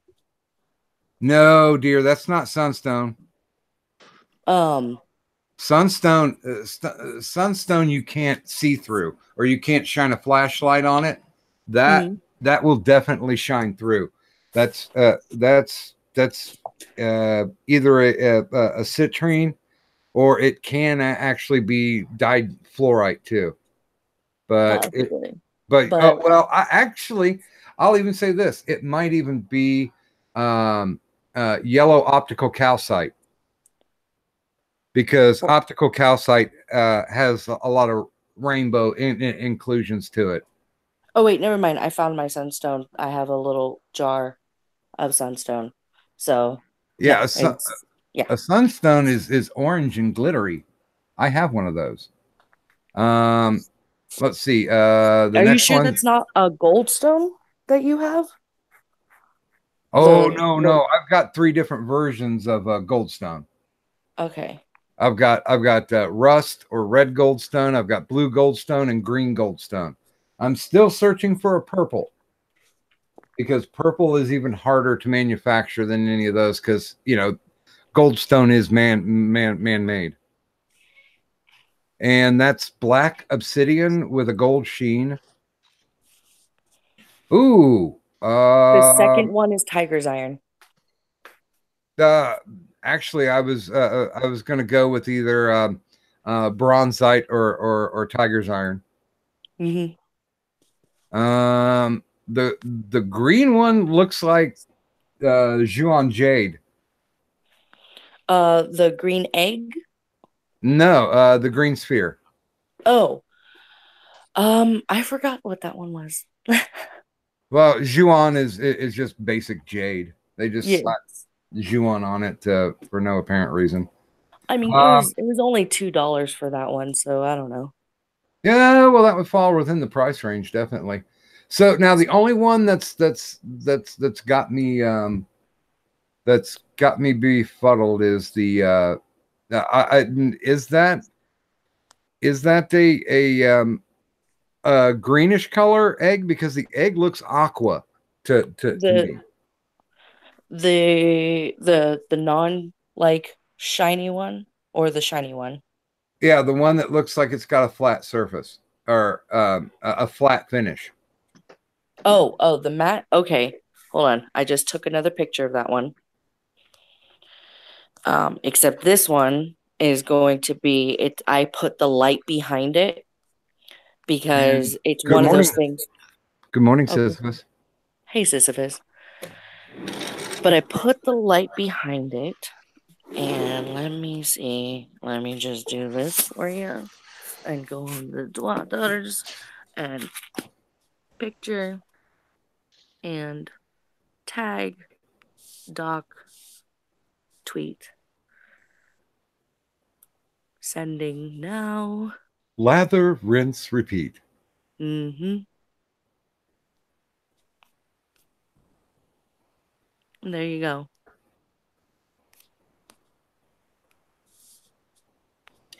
Yeah.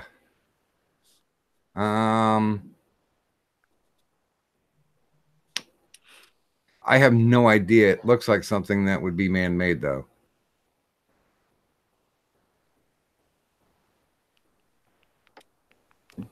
The matte finish is really throwing me off. Okay. So what be it? Fuck, what's the name of that? It's fuck.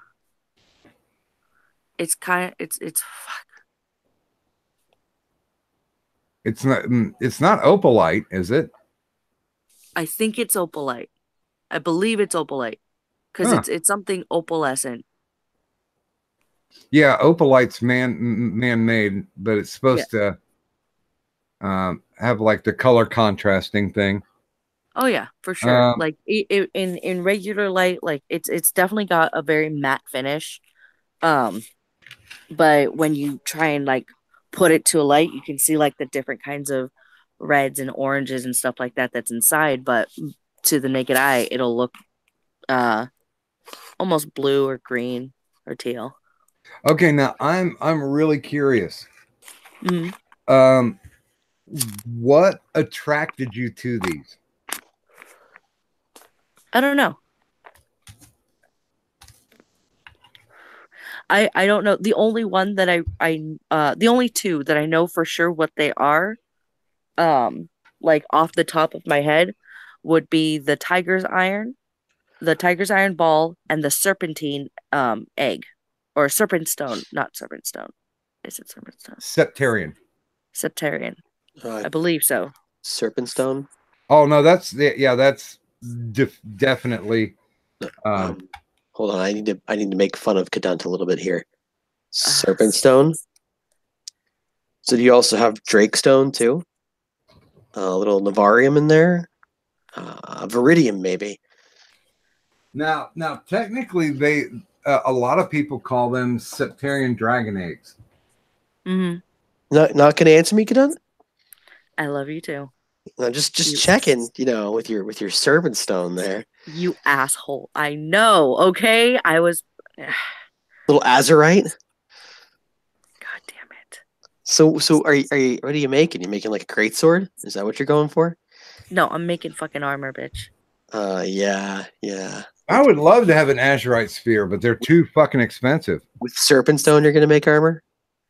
I might be able to get an azurite spear for not that much. Well, now we have to discuss definitions of not that much later.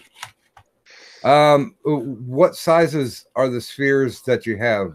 Like around between like 30 and 40 millimeter, I should say.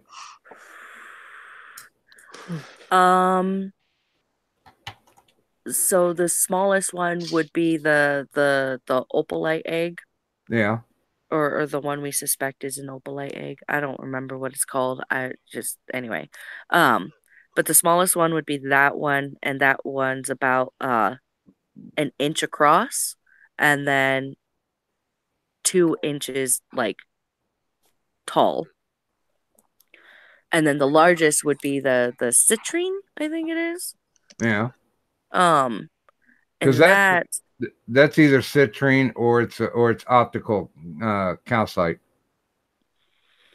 One of the two. Which is pretty fucking cool. Optical calcite's pretty cool too.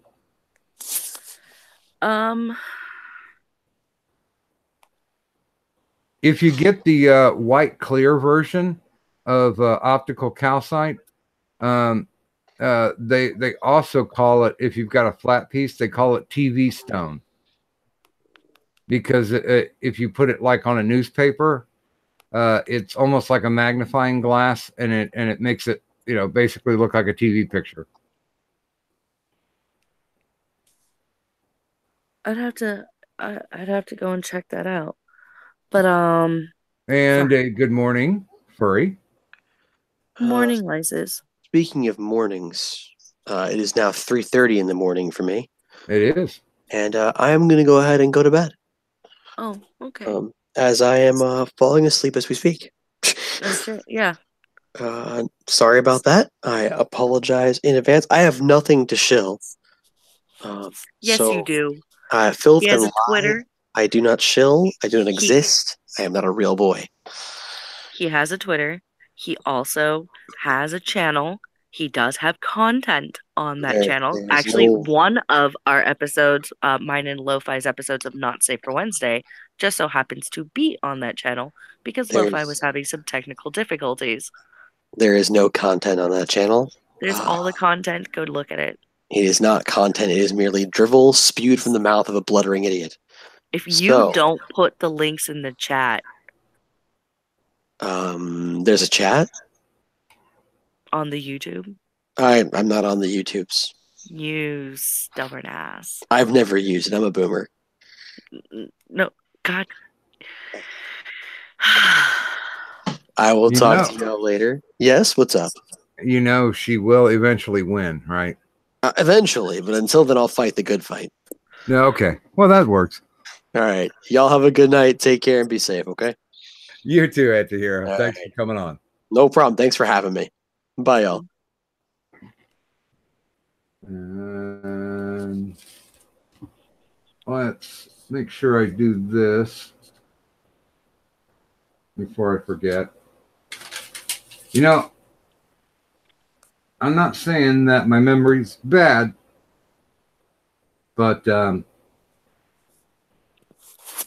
I actually, now anybody who comes on the show, I write them down on a little list. So once we get to the end of the show, I can not forget anybody. I'm that old, people. It happens. And I have thrown out a couple invites. But no Lord Byron. No. He's I sent it out to him many moons ago, yet there's been no response.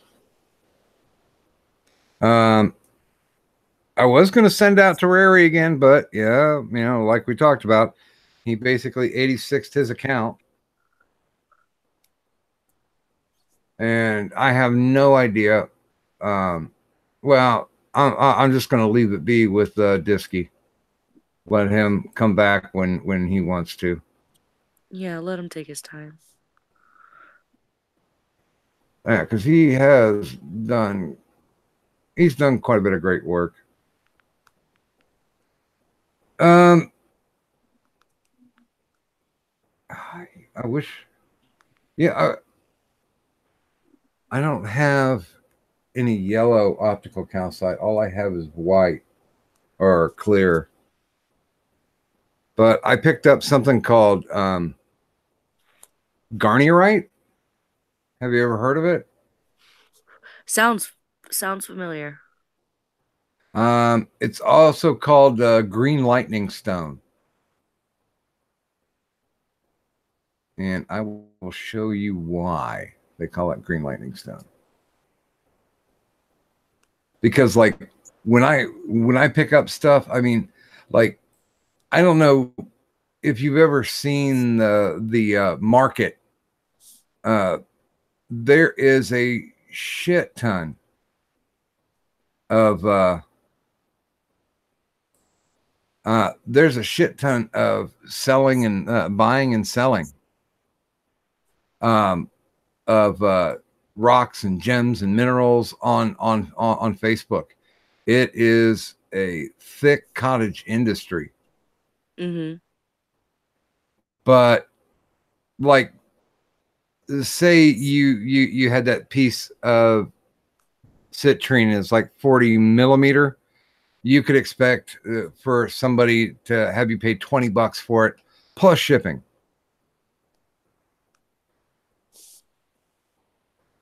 That's a lot of money. Well, with that one that I got, that's what I was trying to figure out was the size of it. But with that one, that just so happens to be my largest one. That one was only $10. Well, that's a good price. Just like what jade is, right? Yes. Jade is anything the Chinese want it to be, because jade loosely translates it into like pretty stone. Yeah, but it's gotten and green seems to be the color of choice. Oh, by the way, not at all. Please go ahead if you'd like.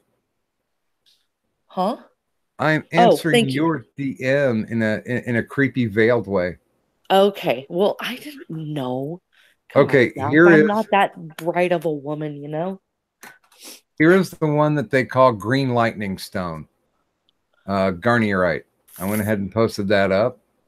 And hopefully everybody will have fun taking a look at our balls.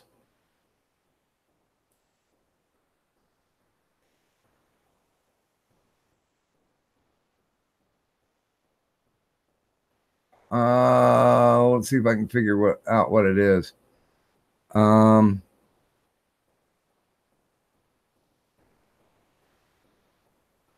don't know. Furry, the best I can say is one of them looks like the one on the far left looks like it's raw hematite.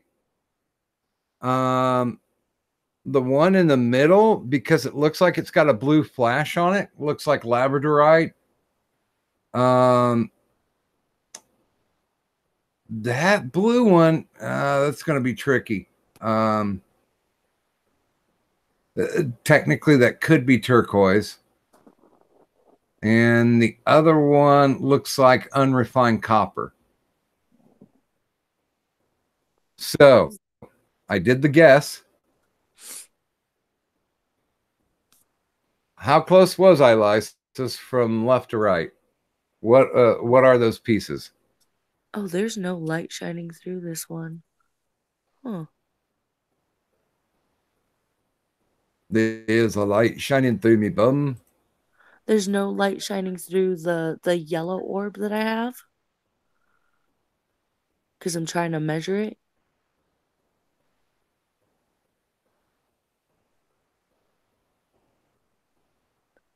Okay, so the first two were both labs. I didn't see any flash on that first one, so that's why I said hematite, because it does look metallic. What was the light blue one, the aqua looking one? Because it didn't look like it had any chatoyancy like Amazonite would, and it's way too light for apatite. Could it be the aquamarine? I have no idea. Wait, the light blue. Oh, let me look at that. Oh. Aquamarine you can usually see through. Yeah. No. Yeah. I'm. What is the name? I fucking know what that is. I fucking know the name of that one. And it's not azurite because it's not dark blue enough. No. And yeah.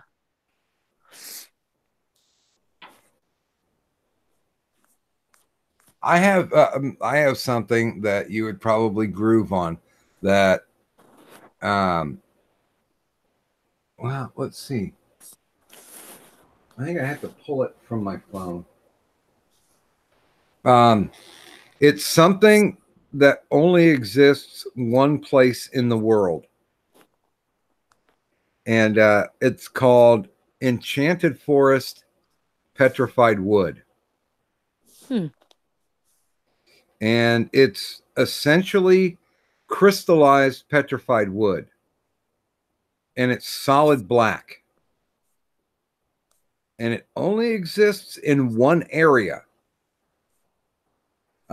It's a place out in New Mexico, and they found it about, I think it was about the 1920s. And they found some of it. They started mining it, and then they had to build up a floodgate to make a dam. So they built the dam right over the actual mining spot. So basically the government shut them off because there's no way you can, jump into a diving suit and go down like 200 or 300 feet and, mine for crystallized petrified wood. So they kind of fuckered that one over.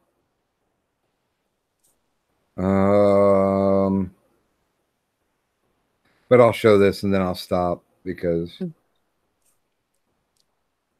we're all talking about stones.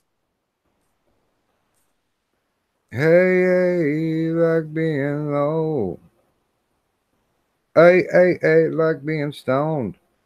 Is this a good one? Yeah, okay. How do I share that? Share. And I'm going to send it to wifey. She loves it when I use her as a picture reservoir. Wait, that light blue one, is that Angelite? That's a little too blue to be Angelite. I don't know. I've seen some that are decent blue. Like it could just be a rough cut, Well, and technically it could also be dyed howlite, because most all turquoise is not turquoise, it's howlite. Yeah. Because they're dicks about it. Okay, is there any way I can actually...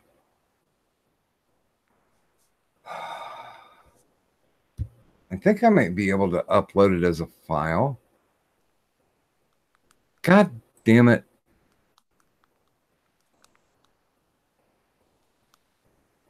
I got like a 13-second video.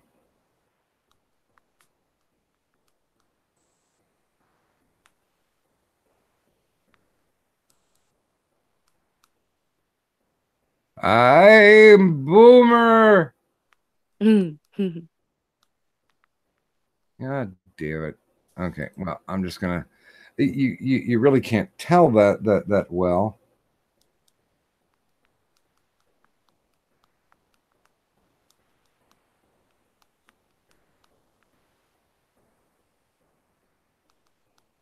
I think that'll do it. Let's see here.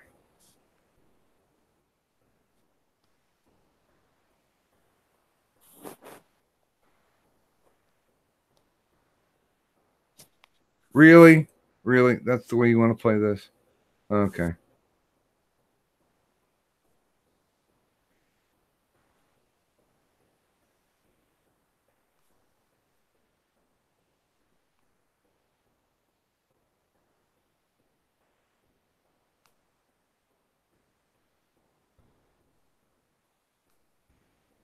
There we go.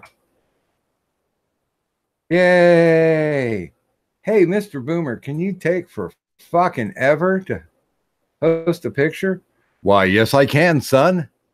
I'll be happy to. Okay. This is Enchanted Forest Petrified Wood. And it is just as sparkly as it seems to be. So this shit basically went unknown. It's not even documented anywhere. because there was a brief period of time where they mined it, and then of course they flooded the valley where it existed, so they couldn't mine any more of it out. Oh, damn.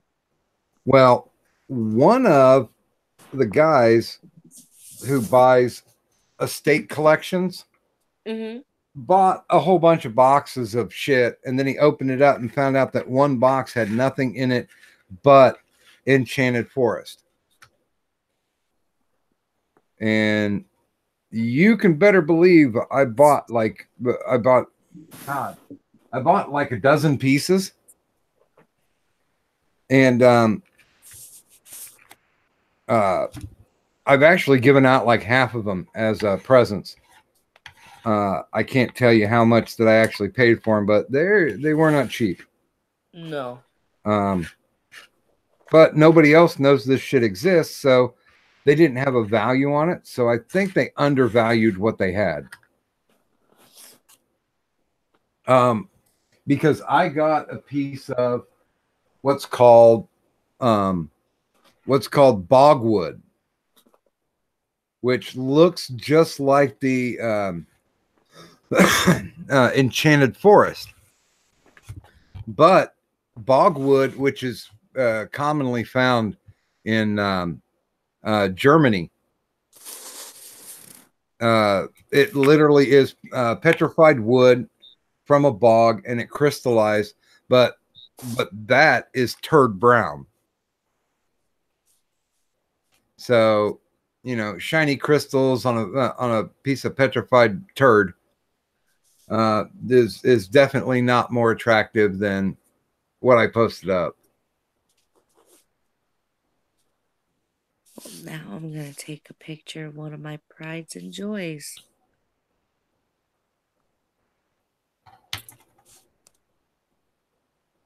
Yeah, I actually even turned one piece over to one of the local colleges. Their professor of geology, and I'm like, I bet you never seen this before. And he's like, I haven't. What is it? And I gave him the breakdown on it. He's like, I'd like to study this more. And I was like, do you want me to give you a piece of it? Or he's like, oh, no, you know, the school will compensate you. And I'm like, you know what? Why don't I just let you play with it for a while? Figure out what you got, and then, you know, we'll go from there. Let's see. In the second picture, that's amethyst, and the other one looks like fluorite. Amethyst is very easy to spot. Oh, yeah. Let's see. Technically, since I'm not seeing a chatoyancy, I'm still going to guess that in the third picture, that's going to be tiger's eye. The black one might be shadokite. You know, the meteor glass kind of deal. Yeah.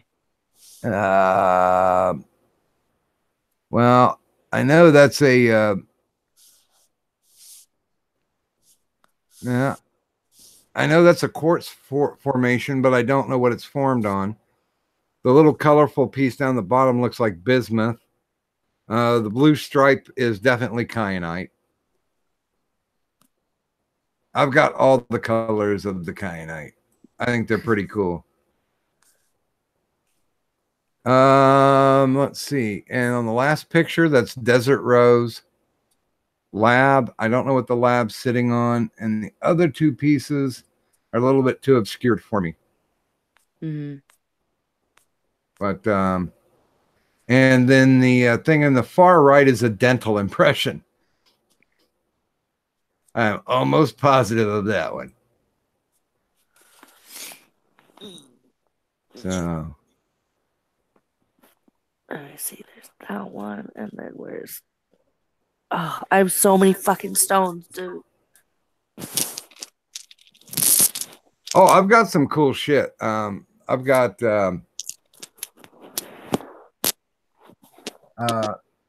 as a matter of fact, I was thinking of doing some gimmies. I've got some awesome cuts of citrine, amethyst, and quartz. I have a box of it sitting here because somebody gave me a price on a box of, what was it, like 20 pieces for $25. Ooh.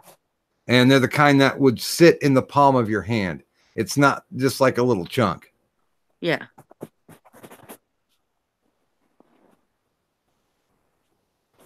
I've got a Rogerly fluorite, which I'm definitely not giving that one up. That's the kind that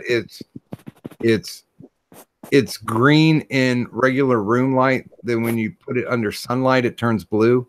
Ooh.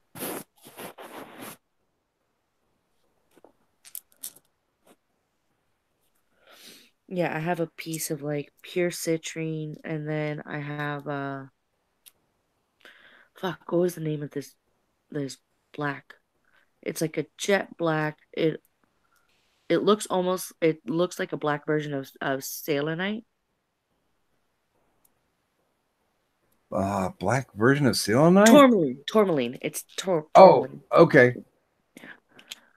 And then there's my bloodstone. Oh, I forgot. I wanted to show you the picture because I took pictures of. Dude, the sad thing is, We're probably pulling the fuck out of the chat right now, but one of my favorite pieces, which I can't get a good picture of to save my life because it is so small and you have to get it in the right light to really be able to see and know and understand. But it's a small piece of uncut garnet. wait, how did you go so low? I can barely hear you. Oh, sorry, I moved away from my phone.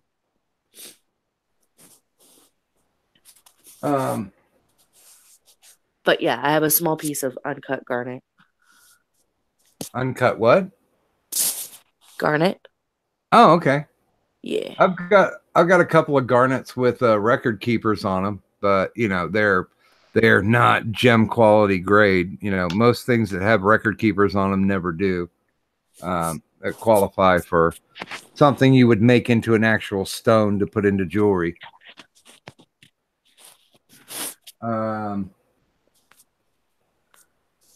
there's a lot of shit that I've just forgotten what they fucking are.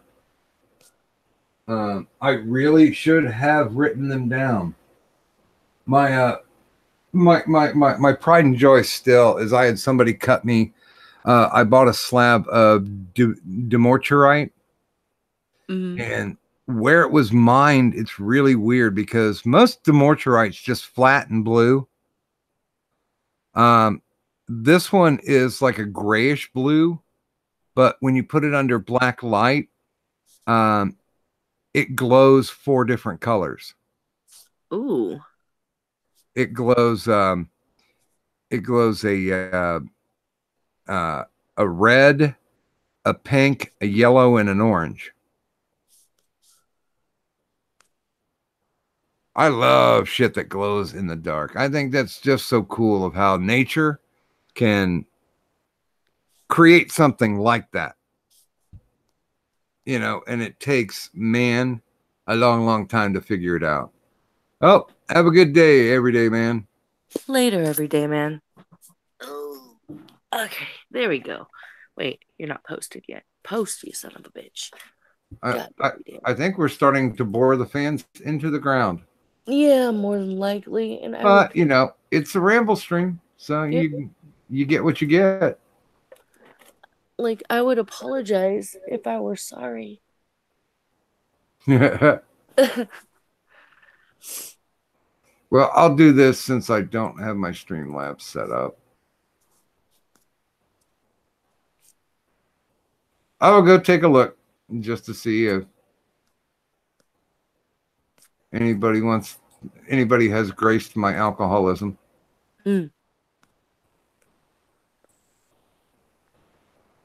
No, but that's okay. I'm kind of looking forward to seeing if I can pull this off sober.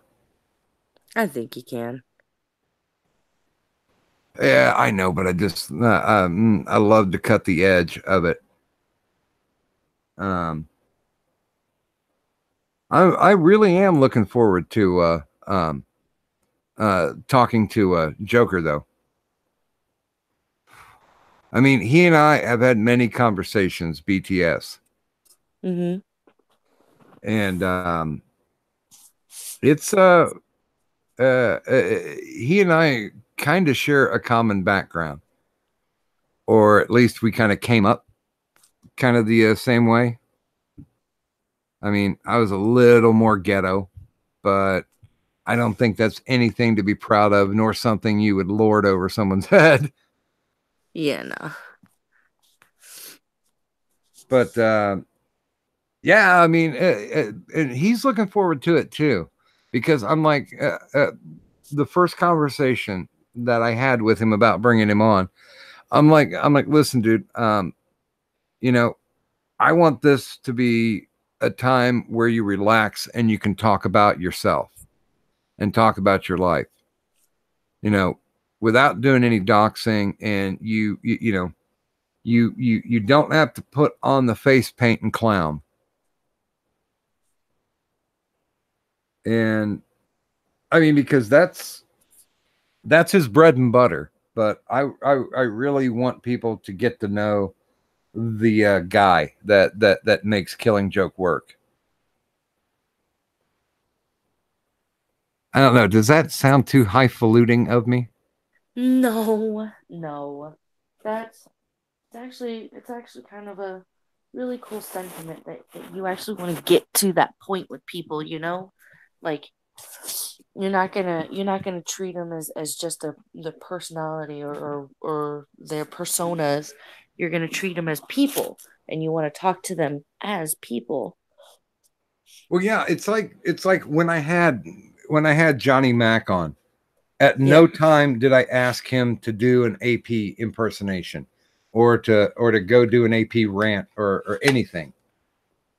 I was like, let's get to know the guy behind,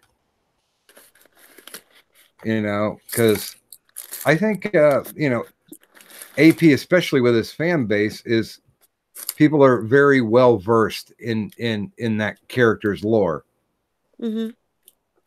but they're not in the guy behind the character who helped to create the lore. I mean, it's all about getting the personality of the person in a different kind of setting, you know? And I think that's what you do. Yeah, I love to get people in a chill, and so they can sit back and tell the stories that they want to tell, instead of, you know, treating it like a fucking press junket. That's my big thing. I can't stand listening to an interview and the interviewer asks those pat questions that, you know, everybody else in the goddamn junket has asked, because really at the time when you do, I've done one or two press junkets, let's just say, and the only thing it's a dog and pony show. You sit down with whomever the star is of it, or the director, or, you know, whatever, who's ever in the damn room at the time. And all the questions are completely focused on the project. And, you know, what did you think about the project? You know, did it come out better than you expected? You know, basically just bullshit questions that nobody really cares about. You know, if you want to get down and talk to somebody, which, I mean, you don't have time when you're on a junket. You got like 15 fucking minutes in each room, and that includes sitting down and miking up.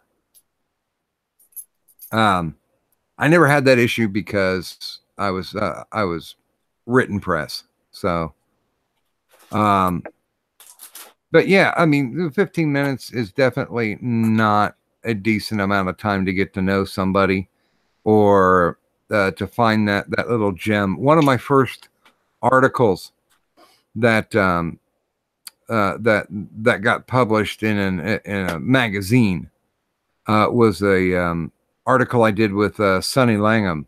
He was the guy. If you've seen Predator, right? Oh yeah. Okay.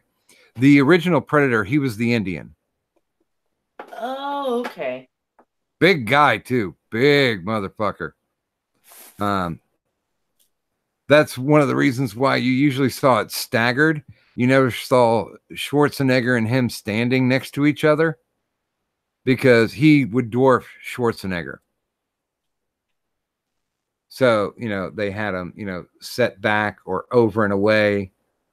So it didn't make Schwarzenegger more diminutive than he already was.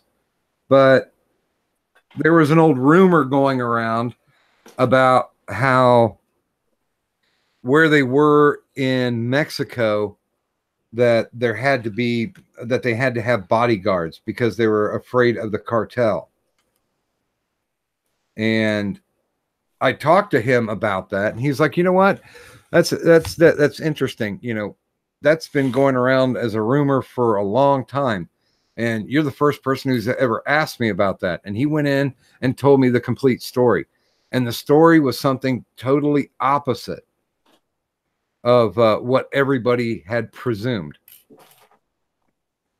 And that's what got me one of my first breaks into a magazine, was because I had a story that I was able to present that nobody else had or nobody else ever thought to ask about. Kind of the same thing when I talked to Michael Berryman, the guy from the Hills Have Eyes. Mm-hmm. The one with the, I hate to say it, but the cone head type head. Yeah. And both of his parents were physicians. Yeah, Eric, that guy. They were both physicians, and they didn't know what to do.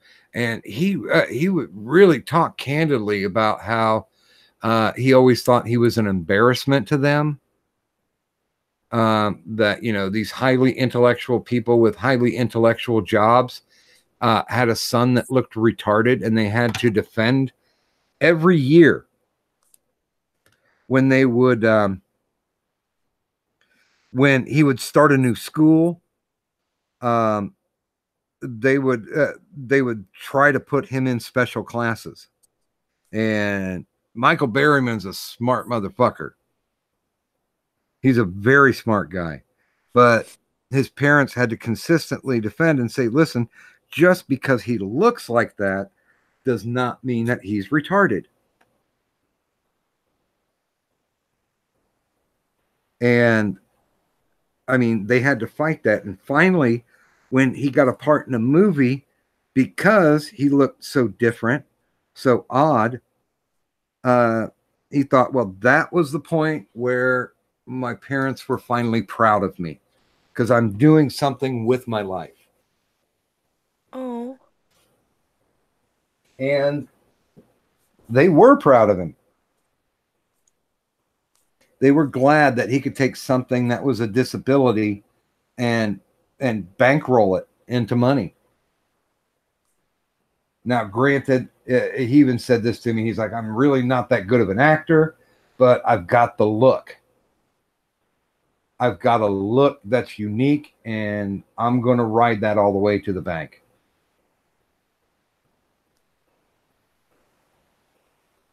And I was like, that's fucking awesome, dude. And, that's another story that saw print, because, I was talking to the guy in ways that other people weren't. Yeah, like a person. Yeah. I mean, it wasn't oh, God, when you did The Hills Have Eyes? Yeah, that was cool. That kind of bullshit.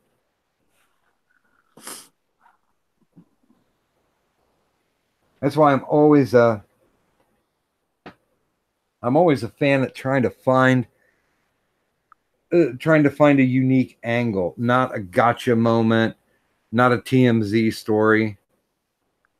I mean, when I did the interview with Gerald Casale, and I mean, he spent 30 minutes telling the story of the Kent State shootings because he was there when it happened. 2 of his friends were killed in the shootings. And nobody had ever given him a stage or the time to tell his story. And stuff like that. I feel so incredibly privileged. You know, that he would take the time to not only show up to the show, but, you know, share a story that was so incredibly important to him. Well, I feel like there's sometimes people, when they get into certain interviews, like a lot of them tend to be the same kind of bullshit, you know, where it's just like, oh, well, here's this role that you did, and and are you planning on doing any other roles? And basically it just becomes like this whole fucking shill junkie thing. And you wanted to go for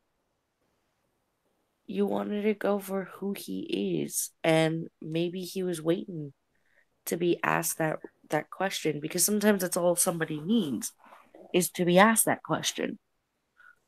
You know, Yeah, I sometimes. think. No, Right. go ahead. Oh, I was gonna say, I think that a lot of times, plenty of people, they'll keep quiet, you know, because they don't want to seem rude or over talkative or narcissistic or self-involved or anything like that. Um, but they have stories that they wish they could tell, and they don't, because of the fact that, like, that they have those fears of seeming that way.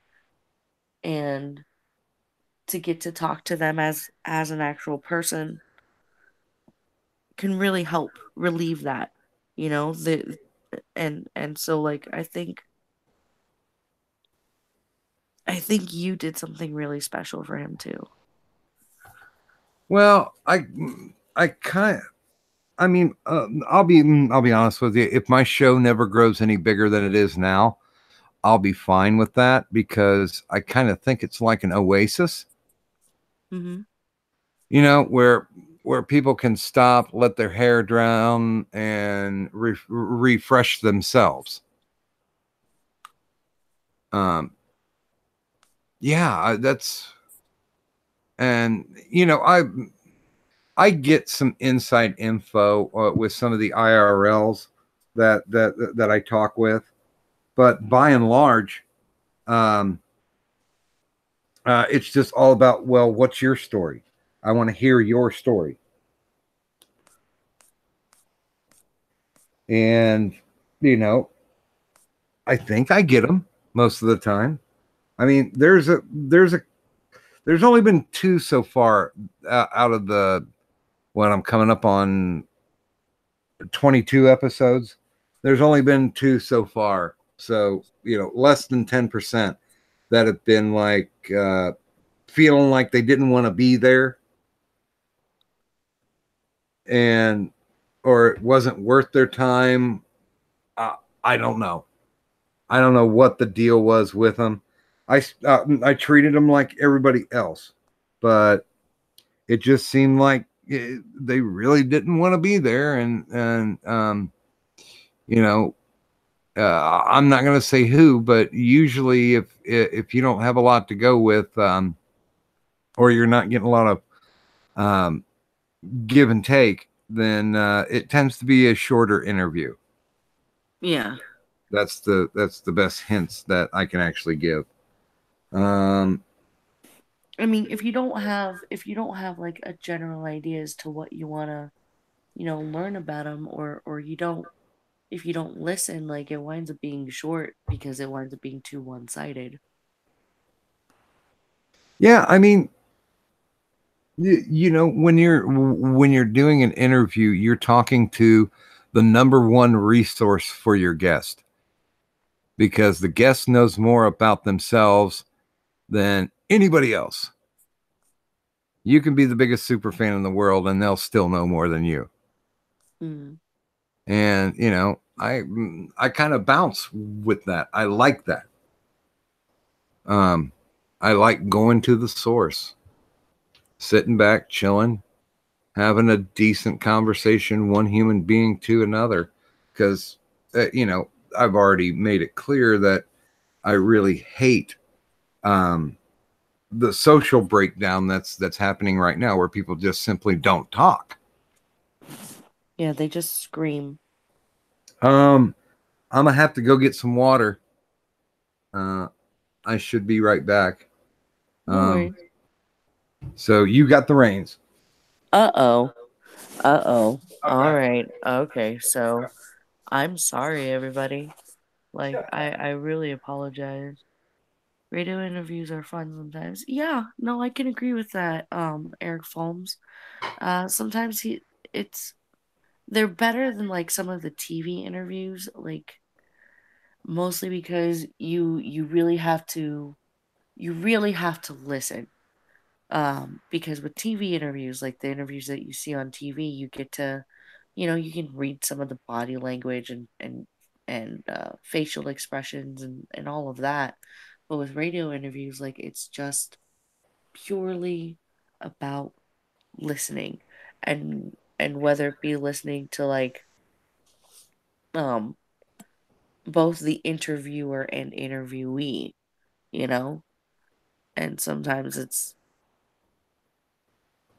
almost like it forces you to have to pay attention. An app update interview would be cool too. I like his movie watching stream. Oh yeah, yeah, Lord Byron. I thought it was. Yeah, no, sometimes I'm sorry. I'm trying to catch up with the chat because I wasn't paying any attention, so I apologize, guys. I know I'm boring.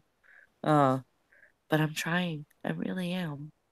Uh, but it was one of those. Let me see. They make it seem like they're just hanging out shooting the shit. Yeah, and but that's one of the things that I think Doc does pretty well. Is it doesn't sound like this overly professional thing. Mm-hmm.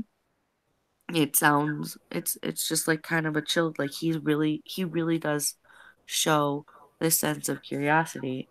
And I mean, whether or not he does or doesn't have cue cards or whatever lined up, we don't know, and to me it doesn't sound like it, you know, which is one of my major things. Like, it doesn't sound like it's all rehearsed bullshit.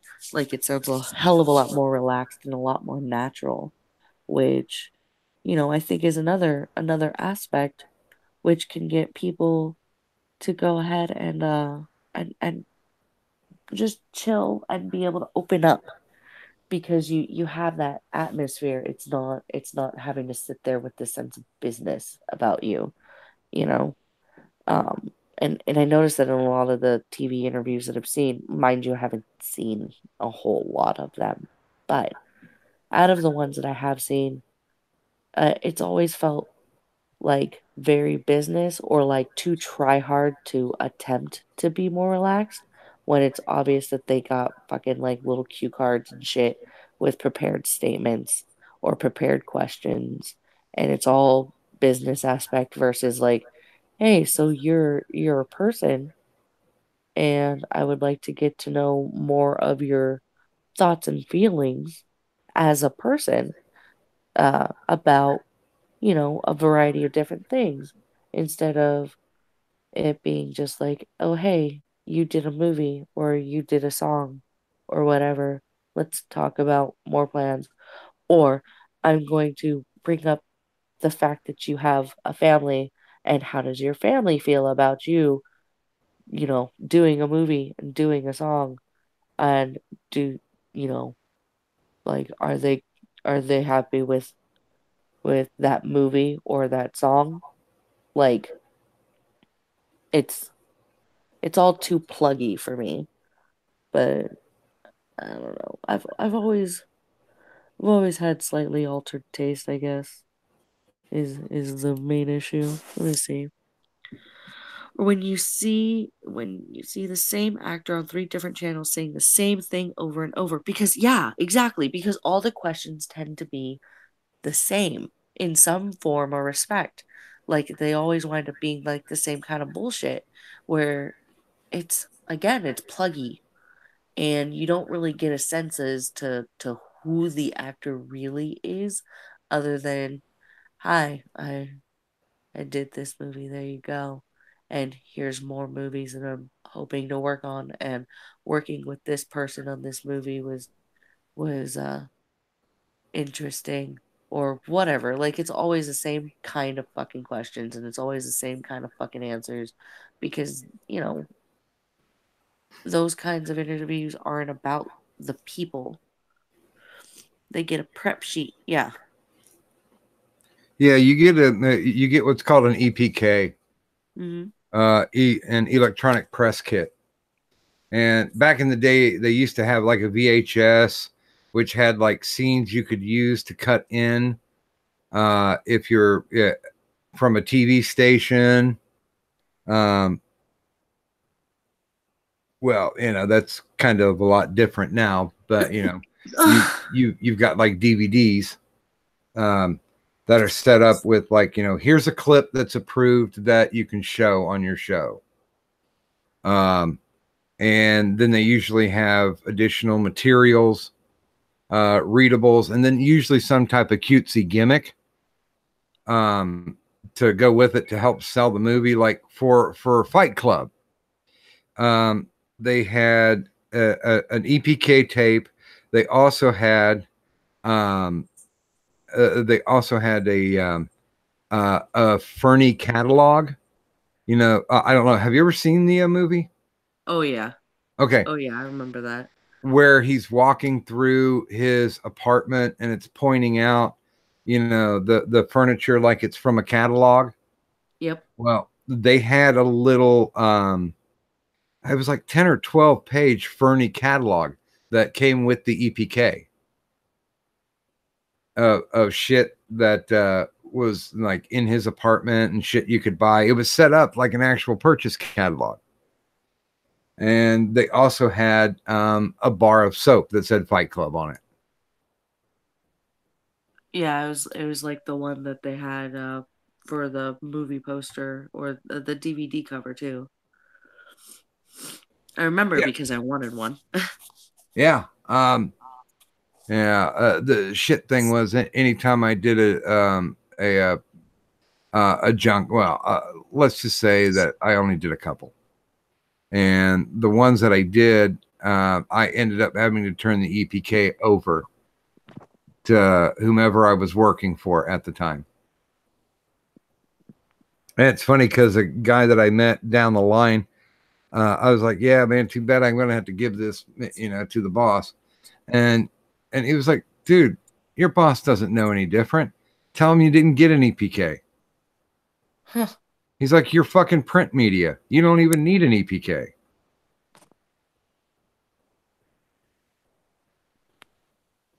But yeah, there are some people that you do get a prep sheet, mostly of questions that you can't ask because they want that shit right up front. Yeah. Like I know when was it Robert Downey Jr. was doing the Iron Man press tour. Mm-hmm. That's bismuth, definitely. Ooh, God, that's very yellow.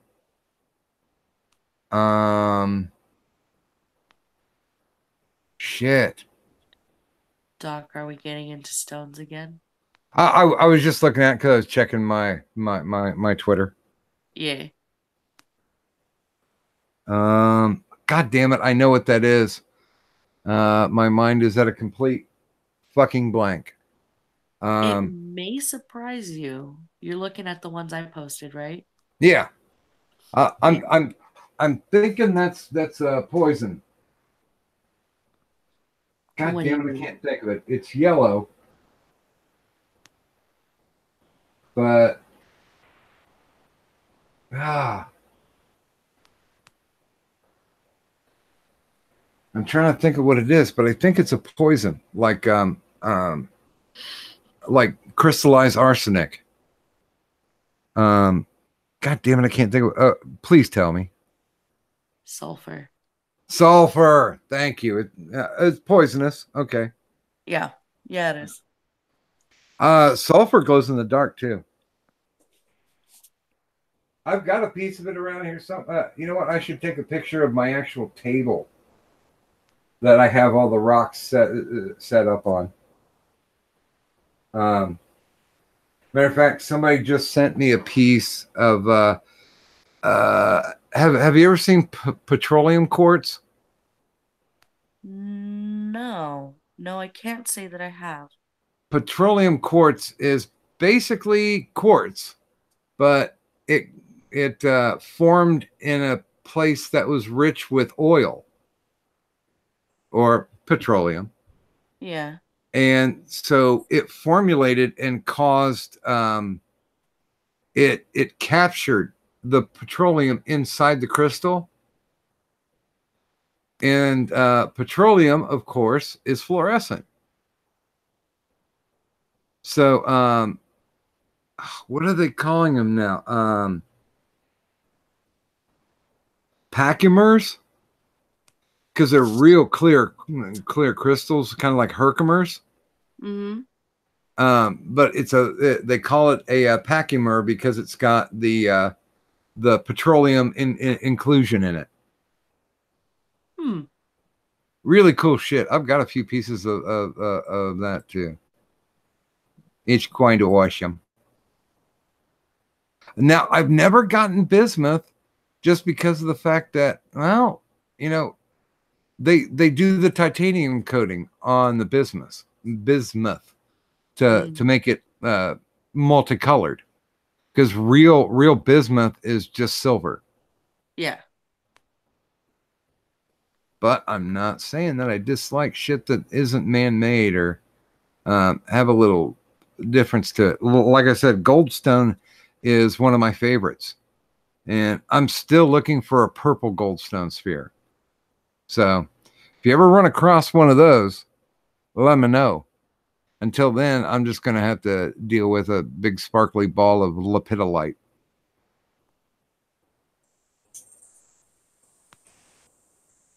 Even wifey was like, "Ooh, I like that one," because she's a purple fan. Yeah. So you can guess she's got I've gotten her a lot of amethyst. Yeah. Yeah, I was just recently shopping for some amethyst, and because a certain somebody that we both know that had to go to bed early just so happens to be a purple guy himself. And and I'm really, like, if I'm looking for something specific, I'm really picky about it, especially if it's not necessarily for me.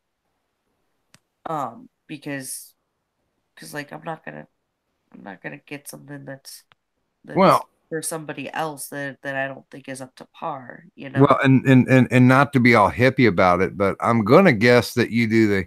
I got to have a feeling about this one. Yeah, yeah. I've warned you before. I'm a fucking hippie, yo. Like, I really am.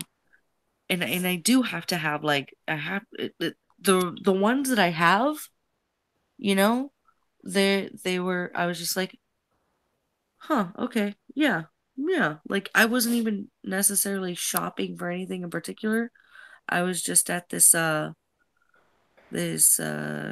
guess I could call it like a gem show sort of thing. Okay. And I was just looking around and all the stuff, and I'm like, oh, that's kind of cool. Oh, that's neat. Oh, whatever. Like, I wasn't planning on buying anything, and then I wound up buying the ones that I got because I was just like, huh, this needs to go home with me. Like, that's a thing.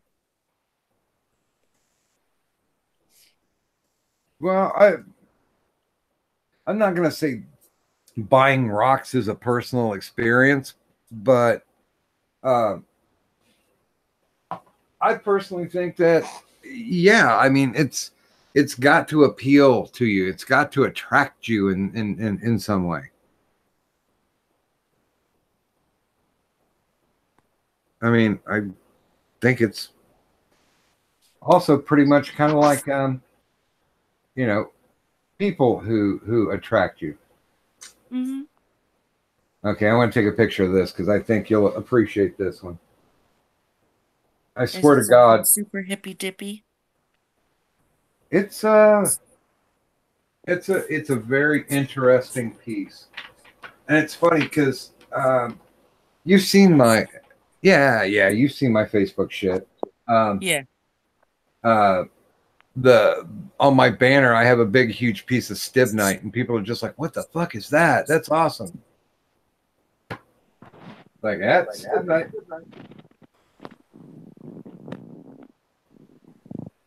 What did you do, cat? Nothing. You little fucker. Sorry.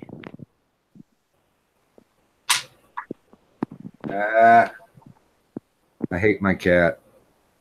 Uh-oh. What did the little fucker do? Apparently, she likes to climb on the shelf Mm-hmm. where I have my fun rocks, Oh. and I found some that were kind of knocked over to the side, and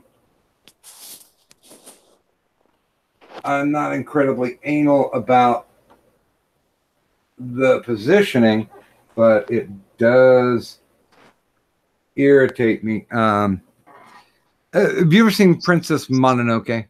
Yes. That's my favorite Miyazaki film. Okay, the wood spirits. Yeah. Okay, I have. Oh, I got a picture of it somewhere. I probably show that to you too. Uh, um, I have a picture with the and God damn it, I forgot what they're actually called. It just slipped my mind. God, my mind is just like losing gears left and right. But the wood spirits, the ones with the clicky heads. Mm-hmm. Um, I have a geode that they live on. Oh, I've cool. got I picked them up from Japan. They were selling the glow in the dark wood spirits, and they were like 5 for I don't know how much, but it was cheap, and I thought it was cool, so I got it, and um, I put them all over this one geode because I thought that was pretty funny, and off that one goes. Yeah, I know I got a picture of those fuckers around here somewhere.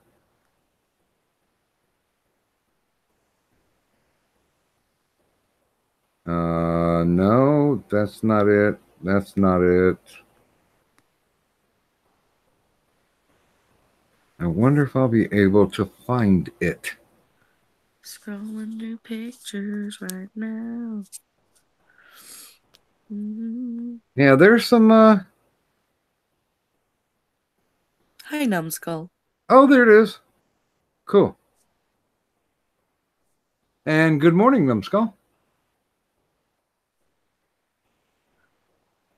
Gibson Les Paul with a tiger eye finish. Oh, a Gibson Les Paul. Oh, yeah. Now wait a minute. Do they actually use tiger's eye for the inlay?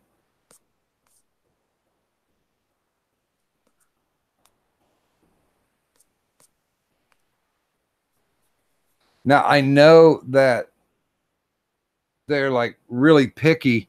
Like mother of pearl is apparently a really good one to use for inlays. But I didn't know if there were any type of restrictions. Okay. them be sent. Buddy of mine's really distraught. Friend of ours, who was an old school wrestler, used to run a promotion, had a ring and everything. He died recently, and in the will it left the ring and all of his belongings to him. But when he got towards the end, there was a couple that was helping him run the promotion. Well, they basically ran off with his ring, with his belts, everything. And they're refusing to give them back to the widow. And even the widow said, listen, if you guys still want to run the promotion and use my stuff, because it's my stuff now, then just split the profits, half and half, 50-50. And they're like, yeah, go screw. Possession is 9/10. So they're being real shit heels about it. And the people who like this guy are starting to get up in arms. And I don't know if you know anything about old school workers, but you piss off the brotherhood and you got problems. Because, they've been dealing with pain all their life. So they're not opposed to dealing out some whoop ass. And they were talking about how, we only run a family-friendly show. Well, one of the people who stole the shit, it's a she, and she's like a valet to one of the other wrestlers. Well, she comes out with one of the other wrestlers, walks up to one of the guys in the audience. The guy reaches up and honks her tits. Yeah. It's like, I'm pretty sure that's not family friendly.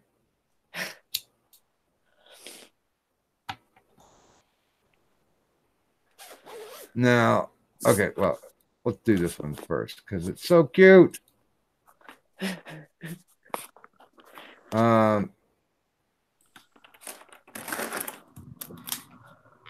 And I wish somebody would tell me the name of it because it's driving me nuts. I will find out what it is. I will use my Google PhD. Fuck, it's cold though.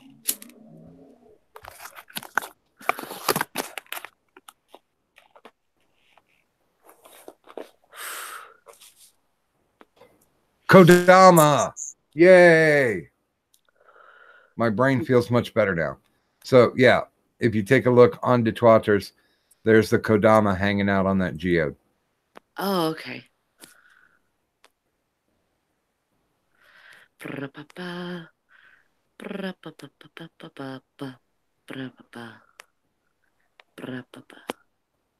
And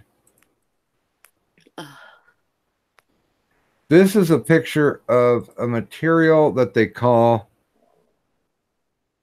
Bumblebee Jasper. That sounds familiar.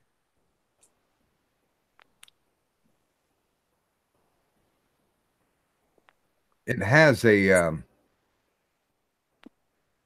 distinctive look. And you see the yellow running through it.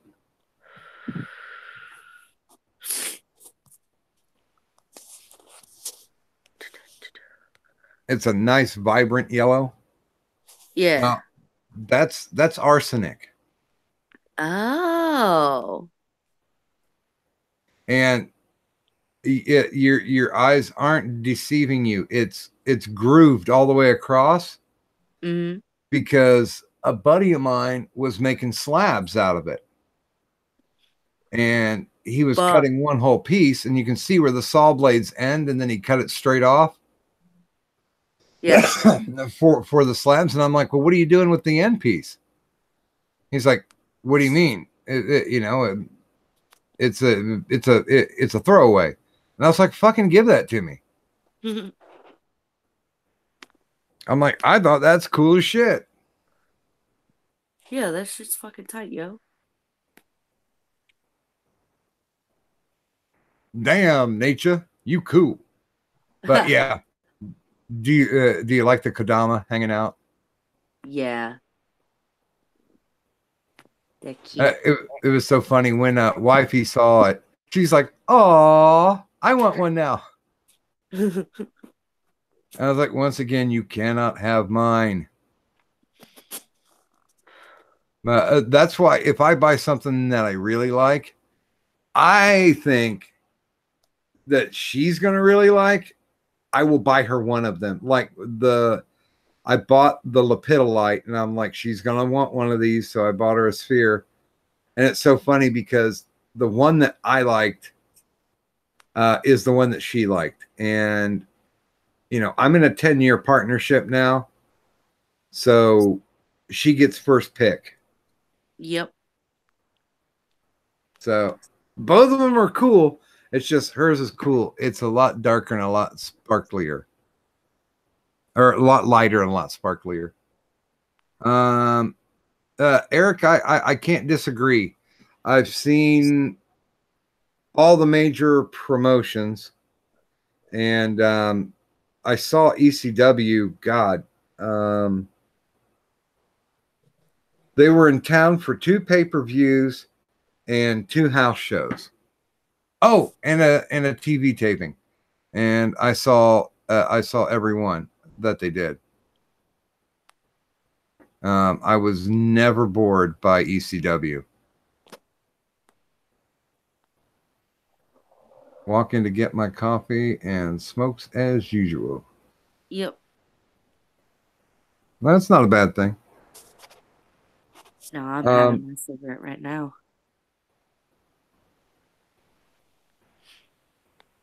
So, do you want to surprise me by throwing an invite to somebody? Well, let's find out. I mean, I've thrown an invite. Nothing yet, but they could have gone to bed while I was messaging them. Let's see. Oh, that would have been nice to see him at Hammerstein or Elks Lodge.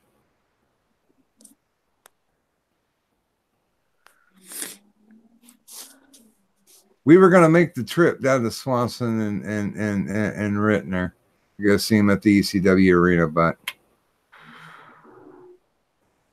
that never really truly fleshed out.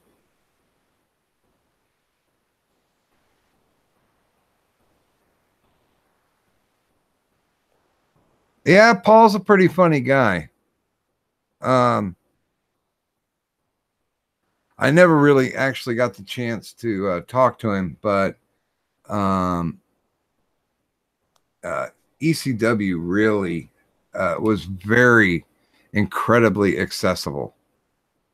Their people, because they still thought they were pretty much Bush League, so you could sit back and talk with anybody. It's funny, I sat back for like 20 minutes and shot the shit with Lita, who at the time was Miss Congeniality. Mm-hmm.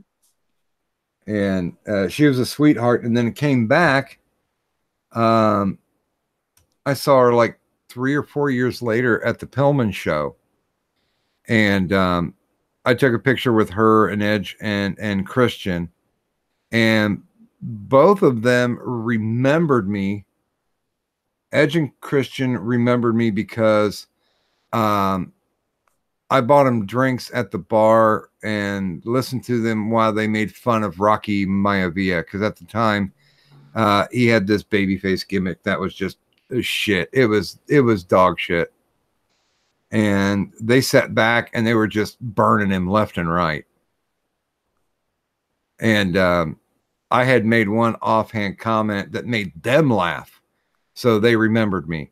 And then Amy remembered me by the long talk that we had.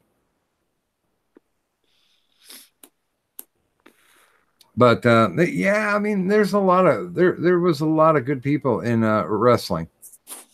God, Lord Byron, that's really tough. the best wrestling show that I've ever seen. The first SummerSlam was pretty cool. I got to watch I was there for both of the Heatwave pay-per-views for ECW. I can't think of the names of the ones I saw for WCW and NWA, but I saw quite a few of those. I was there the night that the NWO took over Monday Nitro. But God, I have to say my first, the one of my number one slot has to be the very first show that my grandfather took me to when I was a wee little tyke. It was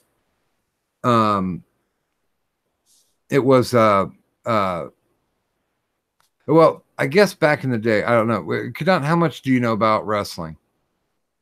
It is the male version of soap operas. Okay.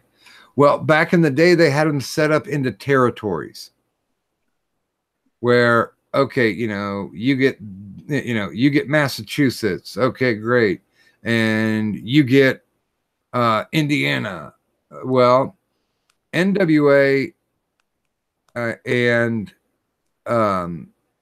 which became WCW, but NWA and WWF both ran in Ohio. They split up the territory amicably. So I had the benefit of being able to see both of them in my hometown. Well, up in Detroit, there was this upstart wrestling federation, and they didn't have permission to come down to where I live, but they did anyway. It was a company called Big Time Wrestling. Have you ever heard of the Sheik? Cannot say that I have. Okay. This guy was blood and violence. His real name was Ed Farhat, but he played this character called the Sheik, and he was a guy who would like hide a fork and use it as a gimmick to rip open somebody's forehead, or give the illusion that it was him doing it. He'd also throw fireballs, like flash paper. Yeah. So yeah, he was a real showman. But he ran. Eric, it was Sabu's uncle. But he ran what they called an outlaw promotion, and Big Time Wrestling would come down to our area.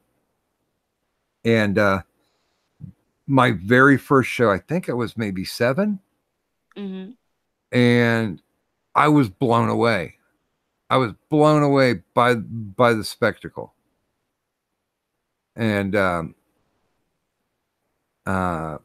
I guess your first one's always your best one. I mean, the thing that creates a memory and turns you into a fan.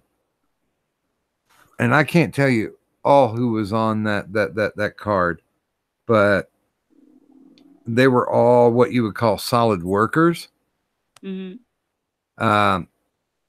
They never really rose high in any of the big companies, but you could always count on them to do a good match, to tell a story. And yeah, wrestling just fascinated me from the get-go, because they were our version of the Greek story. Hero fighting against villain. Villain's gonna win the first few times. Well, they gotta. Yeah, because you gotta have your build up. Yep.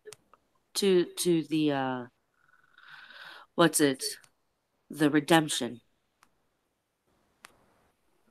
Yeah. In wrestling jargon, it's called the blow off. It's the culmination of the storyline. Now I've seen Ultimate Warrior. I've also seen Undertaker. Actually, I saw Undertaker and Underbiker because he changed up and did a biker gimmick instead of the dead man gimmick. The American Badass. And I can't say I was a fan of it. But my favorite wrestler, yeah, I think it's still Randy Macho Man Savage. The man was so goddamn intense. Like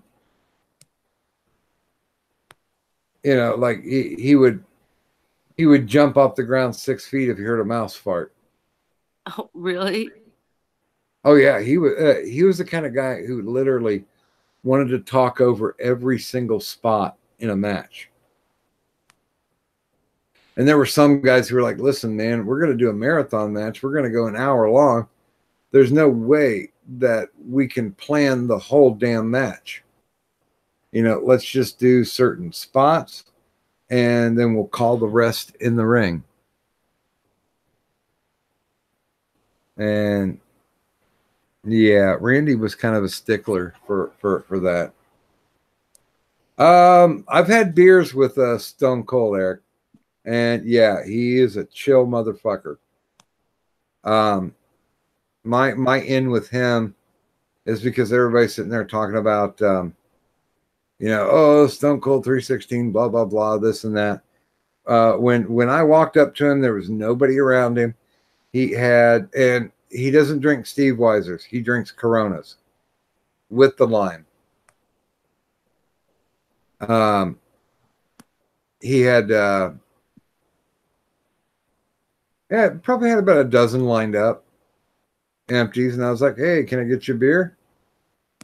And at the time, I was wearing a Mankind shirt, and that's who he wrestled. And he made the comment, "A nice shirt," and I'm like, "Well, I'm a Mick Foley fan." He's like, "Well, I'm a Mick Foley fan too." Or, "Well, I'm a Mick Foley fan too." And instead of asking any of the regular questions, which I'm sure he's always inundated with, I was like, when I liked you the best, and he kind of looked at me, and I was like, "When you're part of Hollywood Blondes." Matter of fact, I even went down to Brian's funeral because it was down in Kentucky, and it was about an hour drive. Mm-hmm. I actually went to Brian Pillman's funeral, and Brian Pillman was part of the tag team for the Hollywood Blondes. And I said, "What can you tell me about Brian?" I mean, I guess it's, the same way that I talk to people on my show. Yeah, like a person. Yeah, I'm like, "What can you tell me about Brian?" And he went into a couple of really good stories about Flying Brian. And then I'm like, "Well, I guess I should have you autograph something." And he's like, "Well, what you got, kid?" And I bought it as a lark because I was laughing my ass off. They had a Stone Cold Steve Austin air freshener. Really? Yeah, a car air freshener. It was like $3 or $4 or something, something throwaway. So I'm like, I got to get this. This is fucking hilarious because I'm pretty sure I do not want to open a hot car in the summer with an Austin air freshener because it's going to smell like redneck sweat. But I just thought it was hilarious, so I did it, and I was like, yeah, I got something you can sign. And I pulled out the air freshener, and he just kind of looked at it like, "I didn't know they were making these." He's like, "God damn." And he signed it, and I still have it somewhere. I was using it as a bookmark for the longest time. As a bookmark? Yeah. Well, it had to have some use, right? Fair enough, but still. Oh, I had, until the flood, I had tons of autographs. Ric Flair, Ricky Steamboat, Somebody mentioned earlier Chris Candido, Bam Bam Bigelow, Shane Douglas, Vampiro. Good God, Mick Foley. I got a Mick Foley story that I'll tell sometime down the line. But also had Jesus, Edge, Christian, Chris Canyon, DDP. I used to be the kind of guy that after a pay-per-view or after a show, we go to the hotel where the wrestlers were staying. Mm-hmm. And we go hang out in the bar and wait for him to show up. I had an Ultimate Warrior autograph. I sold that one for $100 because I needed the money. Yeah. I can't imagine what it's worth now because the DVD that I had, there were only 1,000 copies made. And it was his shoot interview to tell us what he really thought about wrestling. And Ultimate Warrior's insane. He is fucking insane. Now, I know you don't watch wrestling, but he legitimately thought that he could use the Ultimate Warrior gimmick if he changed his name legally. He changed his name to Warrior. And the funniest part of it is he changed it and made it all capital letters.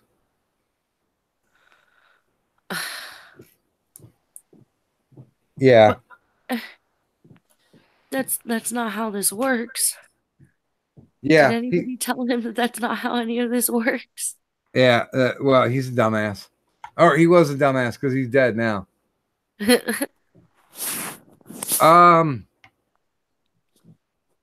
I hate to say this, Lord Byron, but when he's healthy, I like Finn Balor.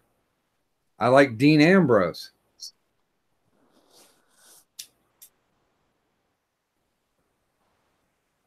And you know, if Randy Orton could ever take 10 minutes and stop being a dick, I mean, the kid is a naturally gifted athlete. I mean, he's chiseled like a marble Roman statue. Motherfucker's badass. But yeah, I don't really watch much of the TV programming, but I will.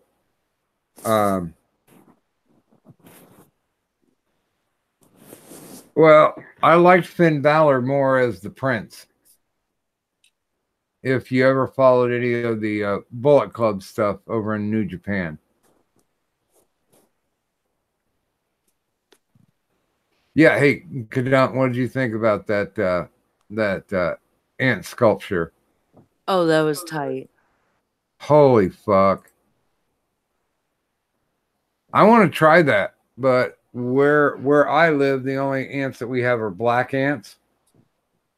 And apparently they're the stupid kind of ant.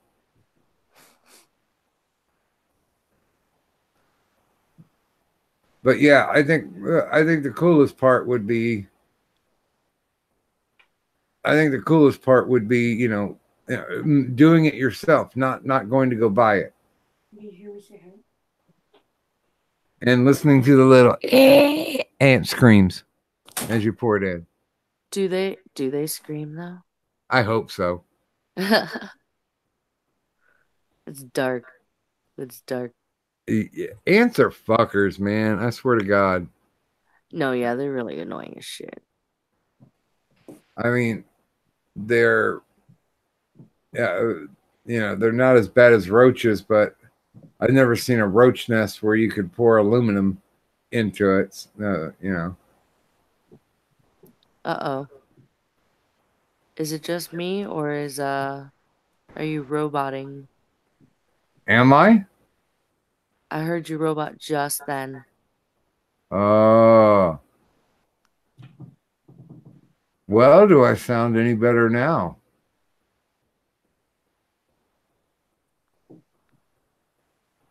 Yes. I was going I to mean, ramble there for a second, but I decided not to. nah, you could have. I mean, it is the ramble stream. Yeah. I'm starting to get a little loopy too. Yeah, it's how is it it's already feeling like it's about that time? Yeah, I mean, we've been running for a little over 3 hours. Oh, well, that's not that long for us, considering. Yeah. Um, and hey, Eric, let me ask you this. Do you have a mic? And did you have any interest in coming on to a stream? Because I'll be honest with you, I think after the cigarette, I'll go ahead and wrap. Because I told myself that um, I wouldn't stream the morning before the show, but I kind of lied Just a to myself. little.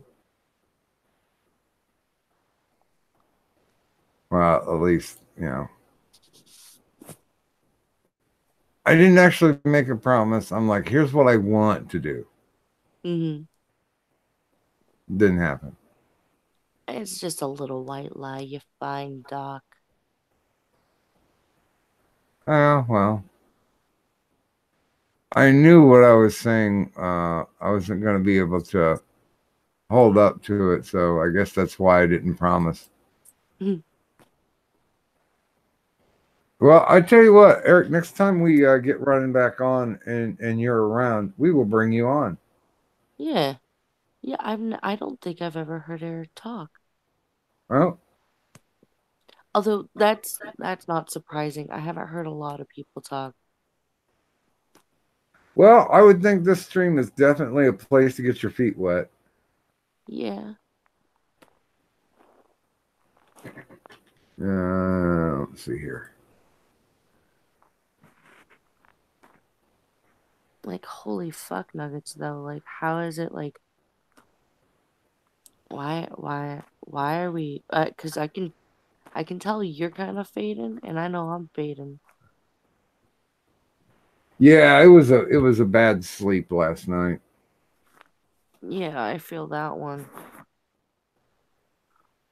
Although now I'm trying to remember if I had that Woody Allen dream last night or if it was the night before. I don't know. Actually, that's a pretty good question there, Doc. I don't remember. Me neither. Let me see here. Scroll It back might a have little been bit. the night before. Yeah, I think it was the night before. Let's see. Because you were talking to me about it. Oh, fuck. Yeah, You're it talking. says that I sent it on the 21st. Yeah. Just to let people know real quick. I usually dream in scenes. I never actually have a dream that's fully fleshed out with like a beginning, a middle, and an end. Well, this slice of unconsciousness, it was literally a camera doing a pull-in shot on two people sitting on the roof, and their backs are facing the camera. It's a man and a woman. And the man turns to the woman and says, I never knew I wasn't in love with my wife until I met you. Damn you. And then I woke up.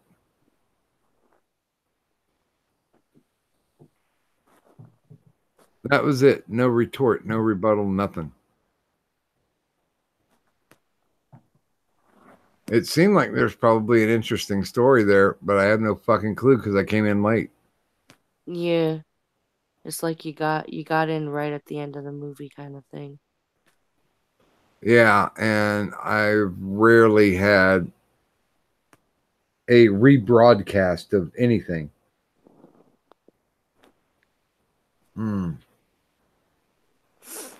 So it looks as though, yep, confirmed. Tomorrow, please make sure and tune in for Doctor on Call because I'll be doing something I've never done on the stream, and that's be sober. Woo! Oh no. Yeah. You got this, Doc. Unless I want to huff some gas.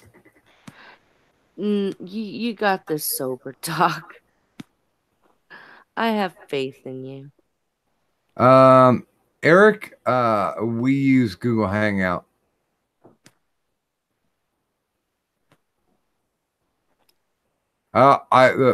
Lord Byron, I assure you, I would if I could, but I can't, so I won't.